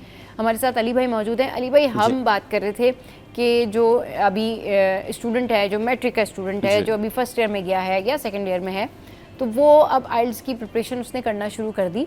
अच्छा, अब आइल्स की प्रिपरेशन करना उसने शुरू कर दी। अब उसको लगता है कि मेरे पास फाइनेंसेस जो हैं वो 3 साल बाद होंगे, या मेरे पास फाइनेंसेस जो हैं वो 1 साल बाद होंगे। तो वो ये भी हो सकता है कि वो उस ईयर में अप्लाई ना करे, एग्जैक्टली, और फिर वो अगले वाले ईयर में अप्लाई करे ताकि उसके पास 2 साल और वैलिड हो जाए। ऐसे ही है। ऐसा भी हो सकता है, लेकिन इसका एक ड्रॉबैक भी है। क्या ड्रॉबैक ये है कि इस वक्त जैसे आइल्स की फीस चल रही है 66,400। ठीक। अगले साल पाकिस्तानी एग्जैक्टली पीकेआर में अगले साल जो है वो 8,000 या 7,000 जंप कर जाएगी, इंक्रीज हो जाती है। सही। तो अब इसका सबसे बेस्ट सोल्यूशन ये होता है कि जो भी कैंडिडेट बाहर जाने का प्लान कर रहा है वो ऐसे कंसल्टेंट के पास जाए जो उसकी काउंसलिंग पहले करें। देखिए, काउंसलिंग बहुत लाजमी है। हमारे पास जब कैंडिडेट आता है हम उसकी काउंसलिंग करते हैं, हम पूछते हैं कि आपकी लास्ट CGPA, क्वालिफिकेशन, बजट कितना है, हाँ। और कब तक आपका फाइनेंस होगा। तो उसके बाद हम गाइड करते हैं कि ठीक है, इस टेन्योर पे आप लेकिन इन आइल्स केस करें। कोई चाहता है कि मैंने प्रिपरेशन कर लेनी है और फिर मैं 1 साल बाद जाना चाहता हूँ, तो वो उसके लिए नहीं सूट करता। देखिए, आइल्स में भी ना चेंजेस आते हैं हर साल, जो है टेक्निक्स चेंज होते हैं, हाँ। मॉड्यूल्स में अपग्रेड चीज़ें हो रही होती हैं। अब 2025 की अगर मैं बात कर रहा हूँ तो इस वक्त जो आइल्स का मॉड्यूल चेंज हुआ है वो रीडिंग और राइटिंग पे चेंज हुआ है। अच्छा। अब 2026 में डेफिनेटली न्यू चेंजेस आएंगे, थोड़ा सा टफ होगा। ये हर साल कब अप्लाई करना होता है आइल्स? आइल्स तो आप कभी भी दे सकते हैं, कभी भी अप्लाई कर कभी भी आप आइल्स के लिए अप्लाई कर सकते हैं। हमारे कराची, पाकिस्तान में, all over Pakistan, AEO, IDP और BC ये 3 जो हैं सेंटर्स हैं जहाँ पे आइल्स का ऑफिशियल टेस्ट दिया जा सकता और है। कितने, अच्छा आपने फर्ज करें कि आपने जाके प्रिपरेशन शुरू की आइल्स की, तो आप कितने मंथ बाद उसको सबमिट कराएंगे ऑफिशियली कि भाई ठीक है, okay I am in it? Okay, it goes like that कि अब मेरे पास ऐसे कैंडिडेट आया तो मोस्टली मैं इट टेक्स 20 सेशंस, मुझे 20 सेशंस लगते हैं स्टूडेंट्स को रेडी करने में। 20 सेशंस का मतलब है इट मींस 1.5 मंथ। 1.5 मंथ के अंदर मेरा स्टूडेंट एज कंसल्टेंट से रेडी होके इतना कैपेबल हो जाता है मॉक टेस्ट देने के बाद कि फिर मैं उसको गो हेड दे देता हूँ कि अब आप फाइनल टेस्ट के लिए जा सकते हैं। तो तकरीबन देखा जाए तो प्रिपरेशन जो है 1.5 मंथ लगता है। कभी भी आप अगर स्टार्ट कर रहे हैं, एग्जैक्टली कभी भी आप कर रहे हैं। फिर उसके बाद कहाँ अप्लाई करना होता है? आपने फॉर एग्जांपल 3 जैसे मैंने ऑफिसेज बताए, British council, BC, AEO, IDP. AEO IDP को ज़्यादा मैं इसलिए प्रेफर करता हूँ because of their gadgets and everything. अच्छा, उसमें ये भी है क्योंकि मैं अल्हम्दुलिल्लाह इन दोनों इंस्टीट्यूट से सर्टिफाइड आइल्स इंस्ट्रक्टर हूँ कराची में। तो मोस्टली कैंडिडेट ये कहते हैं कि सर आप हमारी रजिस्ट्रेशन कर दें, तो उन्हें कुछ नहीं करना पड़ता है, मैं उनको एक फॉर्म देता हूँ, उनकी फॉर्म फिल करते हैं, उनकी बुकिंग हो जाती है। अब और उसमें कितने पैसे जाते हैं अली भाई? 66,400 जो है आइल्स की फीस होती है। वो इसको पोर्टल में वेरीफाई भी कर सकते हैं कि वही फीस आती है। उस फीस को जो है वो देते हैं और उनकी डिजायर्ड टेस्ट डेट और वेन्यू पे बुकिंग हो जाती है। राइट। अब फॉर एग्जांपल मेरे पास ये एज है कि मैं चाहता हूँ कि मेरा स्टूडेंट क्लिफ्टन ऑफिस में टेस्ट दे, तो मैं उसकी क्लिफ्टन में भी बुकिंग कर सकता हूँ। मेरा कैंडिडेट कहता है नहीं मैं गुलशन ऑफिस में देना चाह रहा हूँ, तो मैं उसको गुलशन ऑफिस में भी कर सकता हूँ क्योंकि मैं दोनों जगह से एईओ आईडीपी से रेफर पार्टनर हूँ। तो अब स्टूडेंट कहता है कि मुझे इस डेट में इस वेन्यू पे टेस्ट देना। पोर्टल में चेक किया, अवेलेबल था, गुड है, नहीं है, हमने उसके लिए आगे के लिए अप्लाई कर दिया और उसके बाद आइल्स का रिजल्ट विद इन 2 डेज आ जाता है। अच्छा, आपने फॉर एग्जांपल आज टेस्ट दिया है, आफ्टर 1 डे 9 AM पे आपका रिजल्ट आ जाएगा। Oh that's really great. सही, अच्छा। तो इसमें अब मैं ये समझता हूँ फिर उसके कितने टाइम बाद स्टूडेंट अगर अपने फाइनेंसेस चेक करे तो कब तक जा सकता है, कब तक वो चीज़ें पूरी कर सकता है? इसमें देखिए डिपेंड करते हैं इनटेक्स का मतलब ये होता है कि अब जर्मनी की अगर हम बात करते हैं पब्लिक की, तो पब्लिक का एक इनटेक आता है फेब इनटेक। फेब इनटेक के बाद एक आता है मार्च एंड अप्रैल इनटेक, और फिर आता है सितंबर अक्टूबर इनटेक। तो इस तरह अब ये जर्मनी की मैं बात करूँ, इस जर्मनी में 3 इनटेक्स हैं। तो अब कैंडिडेट जब हमारे पास आता है तो हम उससे पूछते हैं कि ठीक है अब अकॉर्डिंग टू दैट सिचुएशन आप फेब इनटेक पे तो नहीं आ सकते हो क्योंकि टाइम जा चुका है, आपको हम अप्रैल में इनटेक में लेके साथ वो कहेगा नहीं सर अभी तो मेरे पास पैसे नहीं हो रहे, अभी मैं और आगे जाना चाहता हूँ। फिर सितंबर अक्टूबर इनटेक भी देखा जा सकता है, लेकिन कोई भी इनटेक उसके बाद वाला नहीं होगा, वो भी कर सकते हैं, वो इशू नहीं है। एक्चुअली होता ये है कि जिस इनटेक में स्टूडेंट को इनरोल होना है उससे 4 महीने पहले केस हमें फाइल करना पड़ता है। राइट। क्यों? क्योंकि जब पब्लिक एजुकेशन की बात करते हैं तो पब्लिक एजुकेशन में first come and first serve वाला हिसाब है जर्मनी में। और जर्मनी में एक बहुत इंपॉर्टेंट चीज़ मैं आपके चैनल की तरफ से क्लियर करूँ कि ब्लॉक अकाउंट आपके पास 40 लाख का होना चाहिए, क्योंकि पाकिस्तान से आपको 40 लाख का ब्लॉक अकाउंट ओपन करना होगा, देन कहीं जाके आप जर्मनी में स्टडी कर सकते हैं। अच्छा, यानी कि आपके अकाउंट में 40 लाख होने चाहिए। आपको जर्मनी में एक अकाउंट खुलेगा। जर्मनी के 3 बैंक्स हैं, स्पार्ट्रियो, फिनटीबा और क्रॉकियर। हम लोग फिनटीबा के रिप्रेजेंटेटिव हैं यहाँ पर कराची में। तो आपने वहाँ पे एक कहना चाहिए ब्लॉक अकाउंट 40 लाख का खोलना है, जिसमें से 39 लाख आपके होंगे, 1 लाख प्रोसेस में लगेगा वहाँ पे, और एवरी मंथ 39 लाख में से आप अमाउंट निकाल सकते हैं। अच्छा। ये जर्मनी की पॉलिसी है क्योंकि वो ये देखते हैं कि स्टूडेंट वहाँ से स्किप ना हो जाए। सही। अब अगर मैं बात कर रहा हूँ इटली की, तो इटली में ब्लॉक अकाउंट नहीं है, वहाँ पे बैंक स्टेटमेंट है।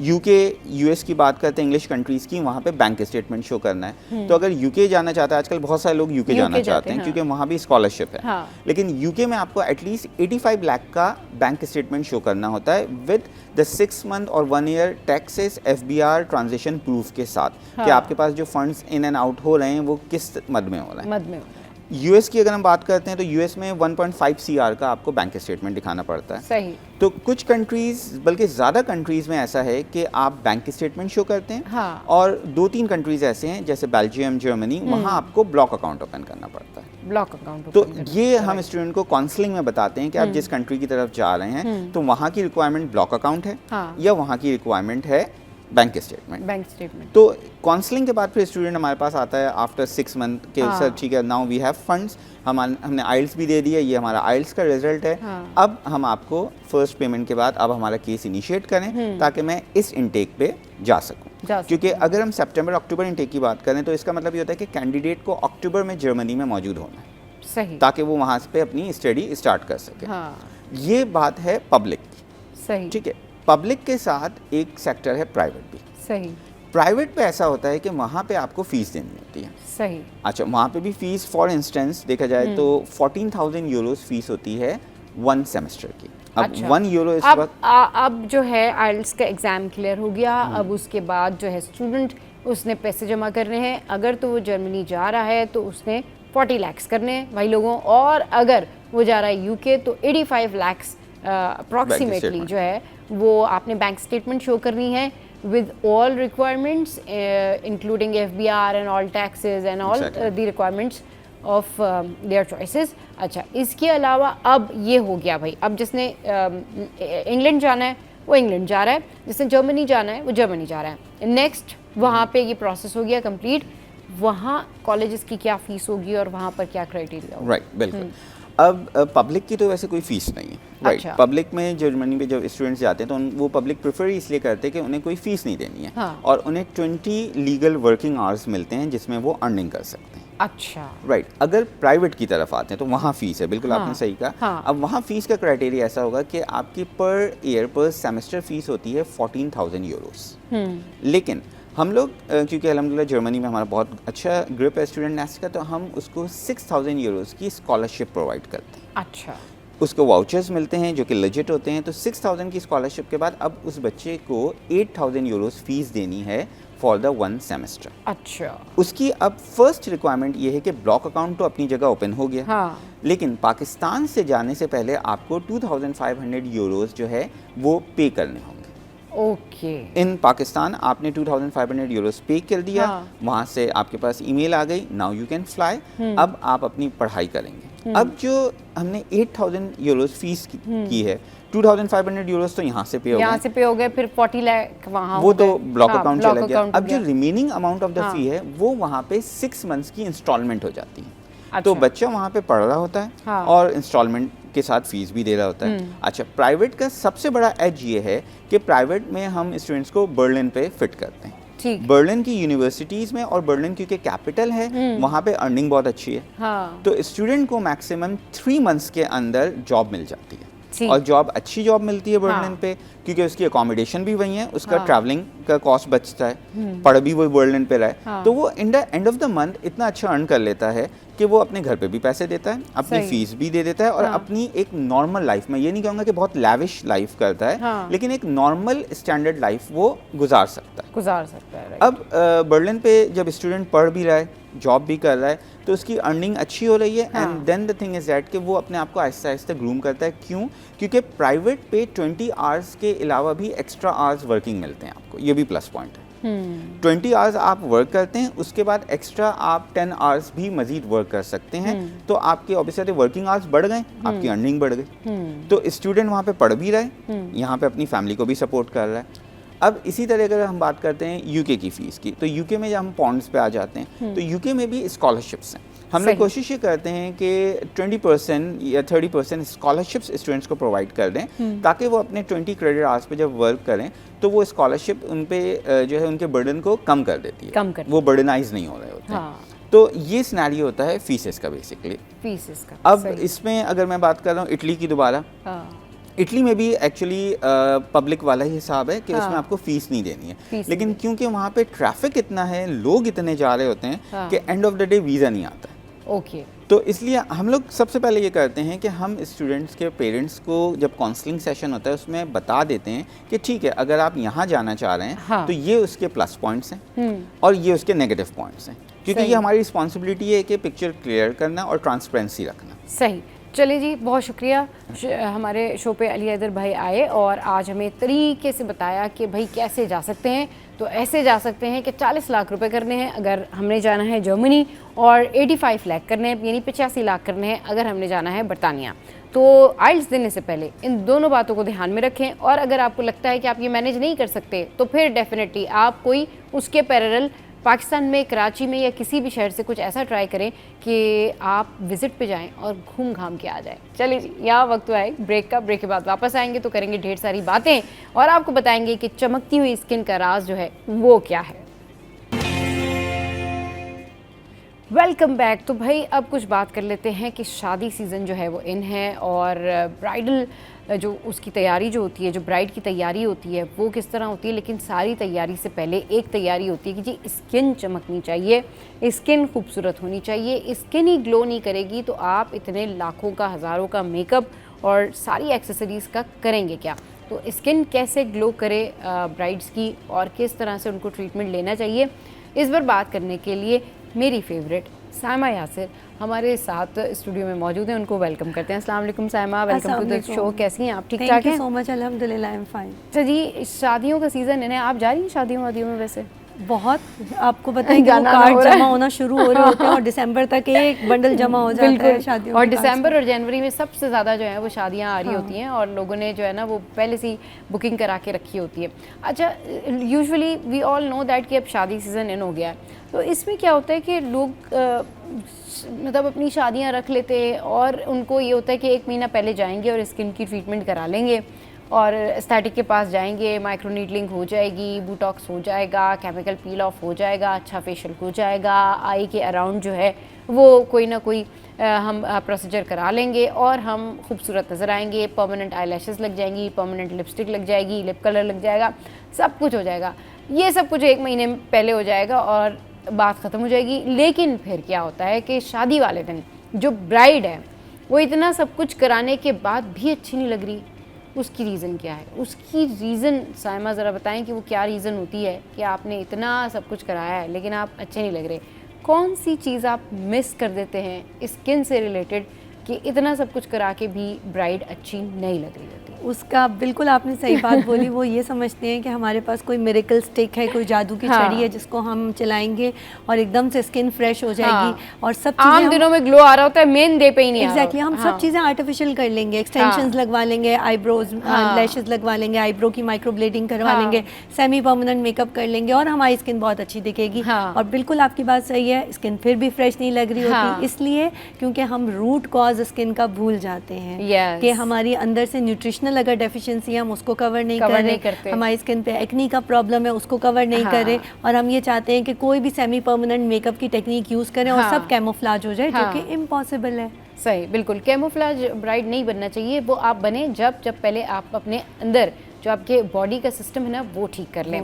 अब बॉडी का सिस्टम ठीक करने के लिए आपको स्किन के डॉक्टर के पास इसलिए जाना पड़ता है कि आपकी बॉडी अगर अच्छी इम्यूनिटी होगी, आपकी बॉडी के अंदर अगर अच्छे इस तरह से ऑक्सीडेंट्स होंगे तो डेफिनेटली आपकी स्किन ग्लो करेगी। स्किन ग्लो करे, चमके और ब्राइड जो हैं वो प्यारी प्यारी लगें, उसके लिए उन्हें क्या करना चाहिए? हाँ देखिए, स्किन ग्लो करने से ज़्यादा अगर हम ये बात करें कि स्किन सेहतमंद रहे, क्योंकि डेफिनेटली अगर आपकी नहीं सायमा, अगर आपने ये जुमला कहा ना सेहतमंद रहे तो लोगों को लगेगा कि नहीं हमें सेहत नहीं चाहिए भाई, हमें ग्लो चाहिए, हमें तो चमक चाहिए, बेबी ग्लो चाहिए। हाँ, तो आप इसको थोड़ा सा ना, हाँ, इस वर्ड को थोड़ा सा चेंज कर लें, सेहतमंद से करके ना आप इस वर्ड को कर लें कि अगर आप चाहते हैं आपकी स्किन ग्लास स्किन लगे तो आपको क्या करना चाहिए? बिल्कुल, चले हम कह देते हैं हम ग्लास स्किन बनानी है अगर तो थोड़ी सी मेहनत करनी होगी, उसमें आपको पानी का इस्तेमाल अच्छा करना होगा। कम से कम भी दिन में 12 से 13 ग्लास पानी के कंज्यूम करें, क्योंकि अगर आप पानी अच्छा पियेंगे अंदर से सेल्स हाइड्रेट होंगे तो डेफिनेटली मॉइस्चर आपकी स्किन के अंदर भी आएगा और हाइड्रेटेड लुक आएगी।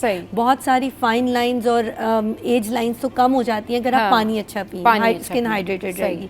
दूसरी चीज़ हमारी आ जाती है स्लीप, क्योंकि शादी के करीब तैयारियां इतनी जुनून में हो रही होती हैं, शॉपिंग्स चल रही हैं, मैनेजमेंट के काम चल रहे हैं, हॉल बुक कराना है, खाने का देखना है, सब चीज़ें करनी है, उसमें हम अपनी नींद को भूल जाते हैं, स्ट्रेस आउट हो रहे होते हैं, एक नया घर चेंज हो रहा होता है, सब अच्छा, कुछ मल्टीविटामिन भी स्किन के लिए होते हैं, तो वो कौन से मल्टीविटामिन खाने चाहिए ब्राइड्स को शादी से पहले कि भाई उनकी स्किन जो है वो ग्लो करे और लॉन्ग लास्टिंग भी चले? देखिए, मैं किसी खास मल्टीविटामिन को इसलिए हाईलाइट नहीं करूंगी कि क्योंकि मल्टीविटामिन्स का मतलब है all type of vitamins, all type of vitamins, जो कि एक बैलेंस डाइट से आते हैं। ठीक है, अगर हम सप्लीमेंट्स पे ना भी फोकस करें तो एक अच्छी डाइट आप ले लें जिसमें आप ग्रीन लीफी वेजिटेबल्स भी खाएं, फ्रूट्स का इस्तेमाल करें, प्रोटीन का इंटेक अच्छा करें, कार्ब्स आप थोड़ा सा कम कर सकते हैं, बट ऐसा नहीं कि आप इतना डाइट कॉन्शियस हो जाएं कि कार्ब्स आप अपनी ज़िंदगी से निकाल दें और बाकी चीज़ों को अपनी लाइफ में ऐड करें। हाँ, अगर वेट वेट ज़्यादा है तो देन आपको एक किसी न्यूट्रिशनिस्ट के साथ एसोसिएट होकर अपने वेट पे फोकस करना पड़ेगा क्योंकि आमतौर पे शादी से पहले एक ये बहुत बड़ा हमारा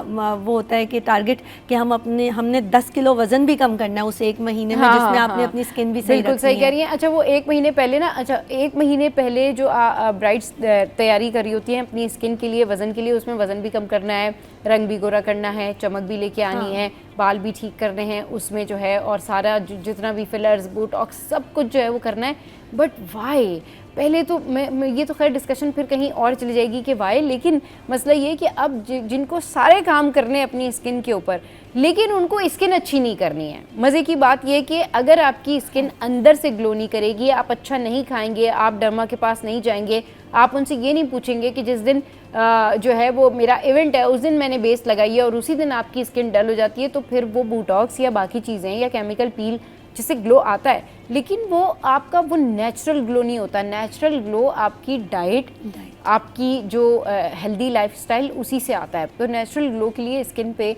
आप लोग क्या सजेस्ट करते हैं थ्रू आउट, सुबह से लेकर शाम तक क्या रूटीन होनी चाहिए? बिल्कुल आपने सही कहा, नेचुरल ग्लो के लिए मैंने कहा, आपने बिल्कुल सही कहा कि डाइट आपकी अच्छी होनी चाहिए।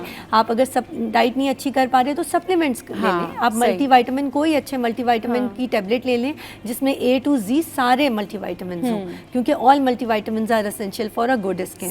ठीक है, इसके अलावा आप देखें आपके अंदर आयरन की डेफिशिएंसी तो नहीं है। आयरन की डेफिशिएंसी बहुत बड़ा रोल प्ले करती है आपकी स्किन को डल एंड डिहाइड्रेटेड लुक देने में, क्योंकि आपकी स्किन पे वो पिंक फैक्टर नहीं आएगा ना, एक जो एक ब्लशिंग होती है वो नहीं आएगी। हाँ, तो उसके लिए आपको आयरन का इंटेक अच्छा रखना चाहिए। इसके अलावा अगर मैं सुबह से शाम की स्किन केयर रूटीन की बात करूं तो फेस वॉश पे फोकस करें प्लीज़। ये नहीं कि पूरा दिन आप शॉपिंग्स कर रहे हैं, उसके बाद इतने थक गए हैं कि रात में मुंह धोने का टाइम नहीं मिला और वैसे ही आप सो गए हैं, तो डेफिनेटली फिर वो बिन बुलाए मेहमान जो है वो आ जाते हैं उन टाइमिंग्स में जिस टाइमिंग्स में वो आपको नहीं चाहिए। मैं बात कर रही हूँ एक्नी की। इसके अलावा साथ में सन ब्लॉक का इस्तेमाल करें। आप शॉपिंग पे जा रहे हैं, सन ब्लॉक प्रॉपर्ली लगाएं, सन ब्लॉक अपने साथ कैरी करें। अगर आप स्वेट कर रहे हैं यानी पसीना आपको आ रहा है तो 1.5 से 2 घंटे बाद सन ब्लॉक को रिपीट करें। सन ब्लॉक लगाने का प्रॉपर तरीका ये है कि आपने 1 फिंगर लेंथ एटलीस्ट लेना है फॉर होल फेस एंड नेक।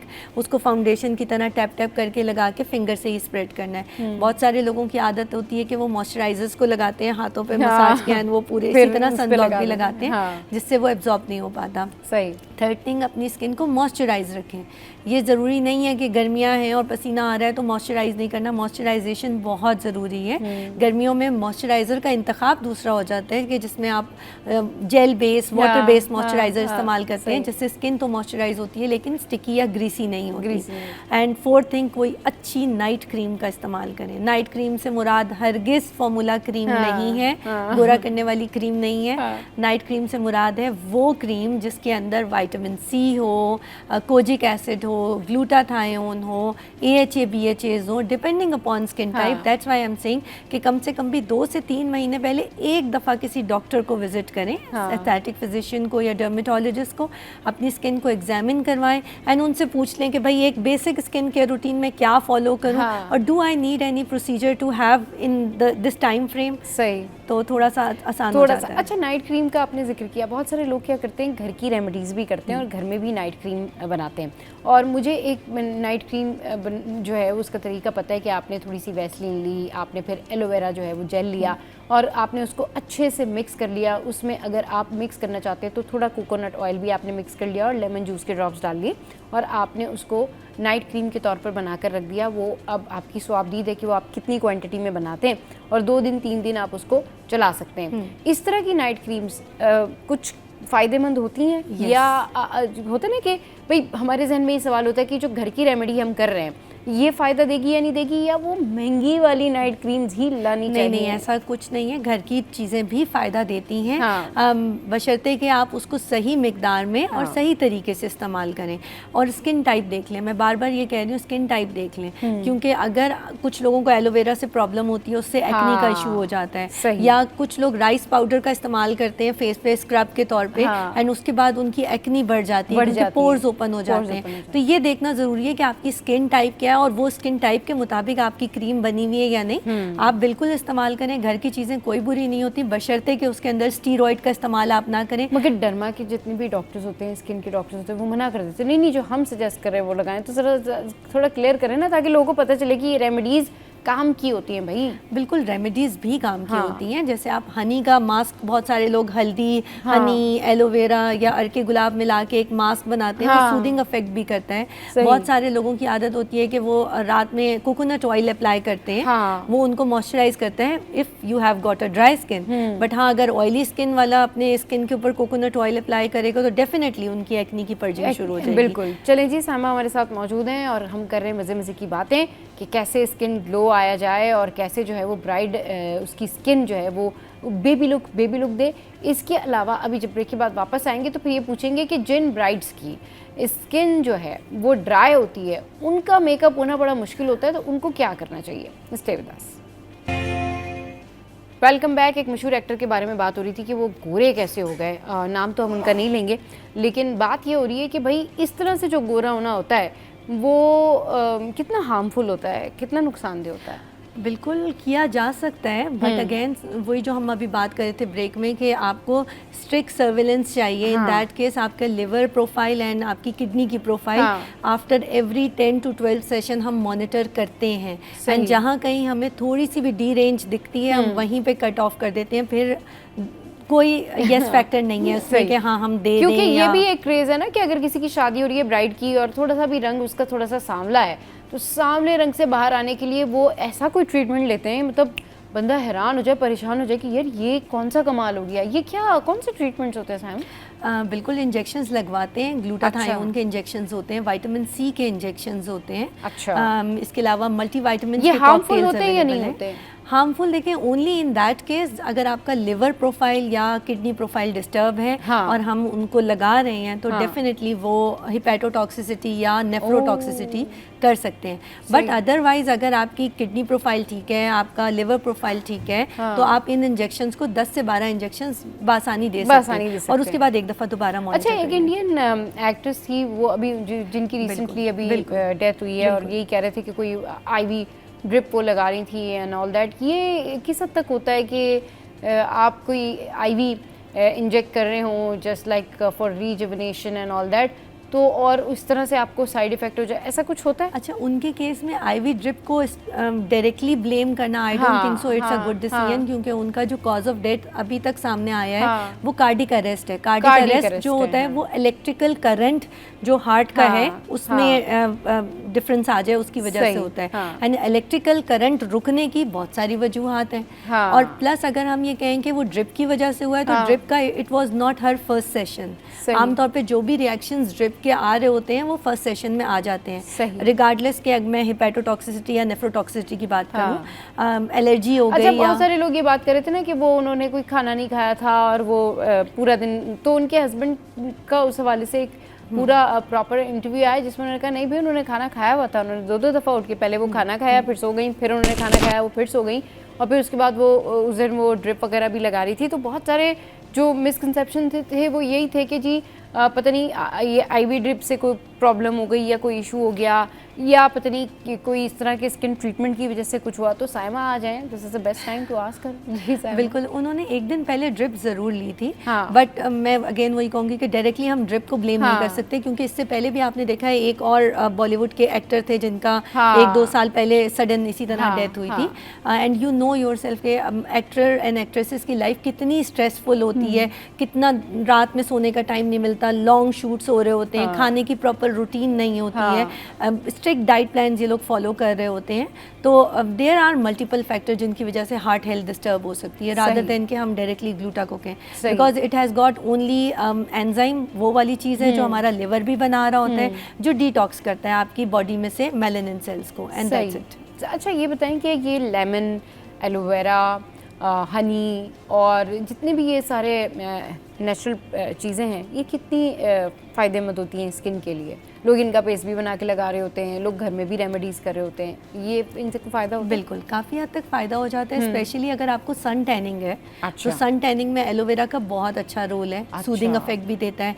इसी तरह बहुत सारे ऑयल्स ऐसे हैं जो एंटी इन्फ्लेमेटरी अब हैं। जैसे कोई बाहर गया है, लड़का है, लड़की है, हम लोग भी हैं, जैसे हम बाहर से घुमा के या कॉलेज में, यूनिवर्सिटी में, या फिर होता है ना कि आप आउटडोर शूट्स पे जा रहे हैं, मतलब धूप है, वहाँ पर आप खड़े में काफ़ी काम करके आ रहे हैं आप, या यूनिवर्सिटी से वापस आ रहे हैं, तो किस तरह अपनी स्किन के ऊपर क्या लगाना चाहिए? अगर आप लॉन्ग रूटीन अपनी फॉलो करके धूप का एक्सपोजर, दोनों जेंडर्स के लिए बात करेंगे, आप अगर बहुत धूप में से आ रहे हैं वापस 2-3 घंटे का टाइम स्पेंड करके, तो आते साथ तो सबसे पहले एक अच्छा फेस वॉश कर लेना चाहिए। अच्छा, मतलब आप किसी भी चीज़ से करें, आप फेस वॉश ज़रूर करें, सही। ताकि डर्ट, पॉल्यूशन, डेब्रिस, हर तरह की चीज़, ऑयल आपकी स्किन से हट जाए। एंड देन उसके बाद आप सूदिंग के लिए एलोवेरा जेल का भी इस्तेमाल कर फेस सकते पे हैं। अप्लाई कर लें। बिल्कुल, कोलेजन के मास्क आते हैं, शीट मास्क आते हैं, वो यूज़ कर सकते हैं, जो आपकी स्किन को हाइड्रेट भी करेंगे, साथ वो आपकी स्किन को सूदिंग इफेक्ट भी देंगे। और सन टैनिंग अगर हो रही है, सन बर्न का इफेक्ट है, तो उसको भी कवर अप करेंगे। विटामिन सी का इस्तेमाल बहुत इफेक्टिव रहता है इन दैट केस। वो किस तरह आप अगर धूप में जाने लगे हैं तो उससे पहले आप विटामिन सी लगाएं, उसके बाद आप सन विटामिन सी लेमन जूस की सूरत में या नो, विटामिन सी सीरम की फॉर्म में अप्लाई करना है। लेमन जूस असल में डायरेक्टली अप्लाई करना थोड़ा सा रिस्की हो जाता है, ड्राई होती है ना skin, high content of citric acid. तो कोई भी विटामिन सी का सीरम जो है वो आप बाहर जाने से पहले लगा लें, माइल्ड सीरम अप्लाई करें आप अपनी स्किन पे। उसके बाद आप सन ब्लॉक लगाएं, तो उससे एक फ़ायदा और ये भी होता है कि सन ब्लॉक की एफिकेसी बढ़ जाती है, यानी इफेक्टिवनेस सीरम लगा के उसकी इफेक्टिवनेस बढ़ जाती है विटामिन सी के सीरम की। अच्छा, अब जो सन ब्लॉक नहीं लगाना चाह रहा, वो खाली विटामिन सी लगा के जा सकता है? नहीं, विटामिन सी लगा लें। अगर आप सन ब्लॉक नहीं लगाना चाह रहे, then you have to cover your head या फेस। मतलब आपने अपने आप को धूप की रेस से प्रोटेक्ट करना है। आप चाहे उसके लिए आपको पी कैप पहननी पड़े, चाहे आपको दुपट्टा सर पे करना पड़े, चाहे आपको गॉगल्स या अम्ब्रेला का यूज़ कर लें, फिर फिजिकल ब्लॉक ज़रूरी है। अच्छा, ये बात मैं हमेशा कहती हूँ कि सन ब्लॉक जो है वो घर से निकलने से 15-20 मिनट पहले लगाया करें, ताकि उसकी जो प्रोसेस है ना वो होना शुरू हो जाए, वो काम करना शुरू कर दे आपकी स्किन के ऊपर। वो एब्जॉर्ब होता है, एब्जॉर्ब होने के बाद फिर वो लेयर बनाता है, प्रोटेक्शन लेयर बनाता है। लेकिन लोग क्या करते हैं कि अब निकलने से पहले 1 मिनट पहले ही वो लगा लेते हैं सन ब्लॉक ना, तो वो तो जब तक आप लगा के निकलते तब तक सूरज जो है वो अपना काम पूरा कर चुका होता है। या सम टाइम ऐसा भी आपने देखा होगा कि आज तो बादल हैं, आज सन ब्लॉक क्यों लगाएं, आज तो धूप है ही नहीं। बट सन ब्लॉक लगाने का पर्पस ये नहीं होता कि आपने खाली धूप से बचना है, आपने धूप की रेस से बचना है, जो UVA एंड UVB रेज हैं। तो उसके लिए धूप निकले या ना निकले, सन ब्लॉक जरूर। वही ना, एक मुझे याद है, एक डर्मेटोलॉजिस्ट जो हैं उन्होंने किसी को सजेस्ट किया होगा कि भाई आप सन ब्लॉक लगाएं, तो उन्होंने कहा मैं घर में क्या करूँगी सन ब्लॉक लगा के। उन्होंने कहा सुबह हो गई है तो कहीं ना कहीं से आपको यूवी रेज तो मिलती होंगी ना, तो आप सन ब्लॉक लगाने। तो उन्होंने कहा नहीं मैं घर में ना पर्दे शर्दे डाल दूँगी, मुझे ज़रूरत नहीं है सन ब्लॉक लगाने की। बट जो डॉक्टर थी शी इंसिस्टेड कि नहीं, अगर दिन है और आप घर के अंदर भी मौजूद हैं और पर्दे भी डाल देते तब भी आप सन ब्लॉक लगाएं, घर में लगा के बैठे, क्योंकि ये टाइम दिन का टाइम है ना, यूवी रेज का टाइम है, ये आप कहीं ना कहीं से आपका इंटरेक्शन हो ही जाना है। खवातीन को घर के काम करते हुए भी आप कपड़े धो रहे हो, उसके बाद कपड़े फैलाने आप टेरेस में गए, वहाँ पे भी धूप आपको लगेगी। आप बहुत सारे, अब तो हमारा तो कल्चर भी ऐसा है कि किचन जो है वो आमतौर पे कमरों से दूर होता है, वो बीच में एक कॉरिडोर या सहन होता है जिसमें डायरेक्ट इंटरेक्शन आप और धूप का जो राब्ता है ना वो कहीं ना कहीं हो जाता है दिन में एक आध दफ़ा। तो वो इस वजह से आपको सन ब्लॉक लगा लेना चाहिए। और वो लोग जो कि बहुत ज़्यादा धूप में इंटरेक्शन करते हैं, जैसे हम लोग हैं या फिर स्टूडेंट्स हैं या फिर जो है वो रोज़ाना ऑफिस जाने आने वाले लोग हैं जिनको धूप मिलती है, तो उनको तो सन ब्लॉक यूज करना चाहिए। मौसम भी ऐसा आ रहा है ना कि धूप में बैठने का काम होता है, सर्दियाँ आती हैं तो मजे का मौसम आने वाला है। वो क्यूकम्बर्स एंड कैरेट्स एंड माल्टे भी चल रहे होते हैं, लेकिन साथ में आप 2-3 घंटे का टाइम धूप में भी सुबह के टाइम गुजार रहे होते हैं, एंड तो उसमें भी सन रेज आपको डैमेज करेंगी। सर्दियों में भी यूज करना चाहिए। सही। चलिए जी, बहुत शुक्रिया साइमा हमारे शो पे आई। आज हमने की ढेर सारी बातें, कैसे जो है वो ब्राइड की स्किन चमक सकती है और नाइट क्रीम लगाने के जो हैं क्या क्या फ़ायदे हैं। इसके अलावा आज हमने आपको ये भी बताया कि सन ब्लॉक कैसे लगाया जाए। तो ये सारी बातें आज शो पर हैं, इसका फीडबैक ज़रूर दीजिएगा हमारी सोशल साइट पर। हंसते रहिए, मुस्कुराते रहिए और देखना मत भूलिए। Keep watching serious 10।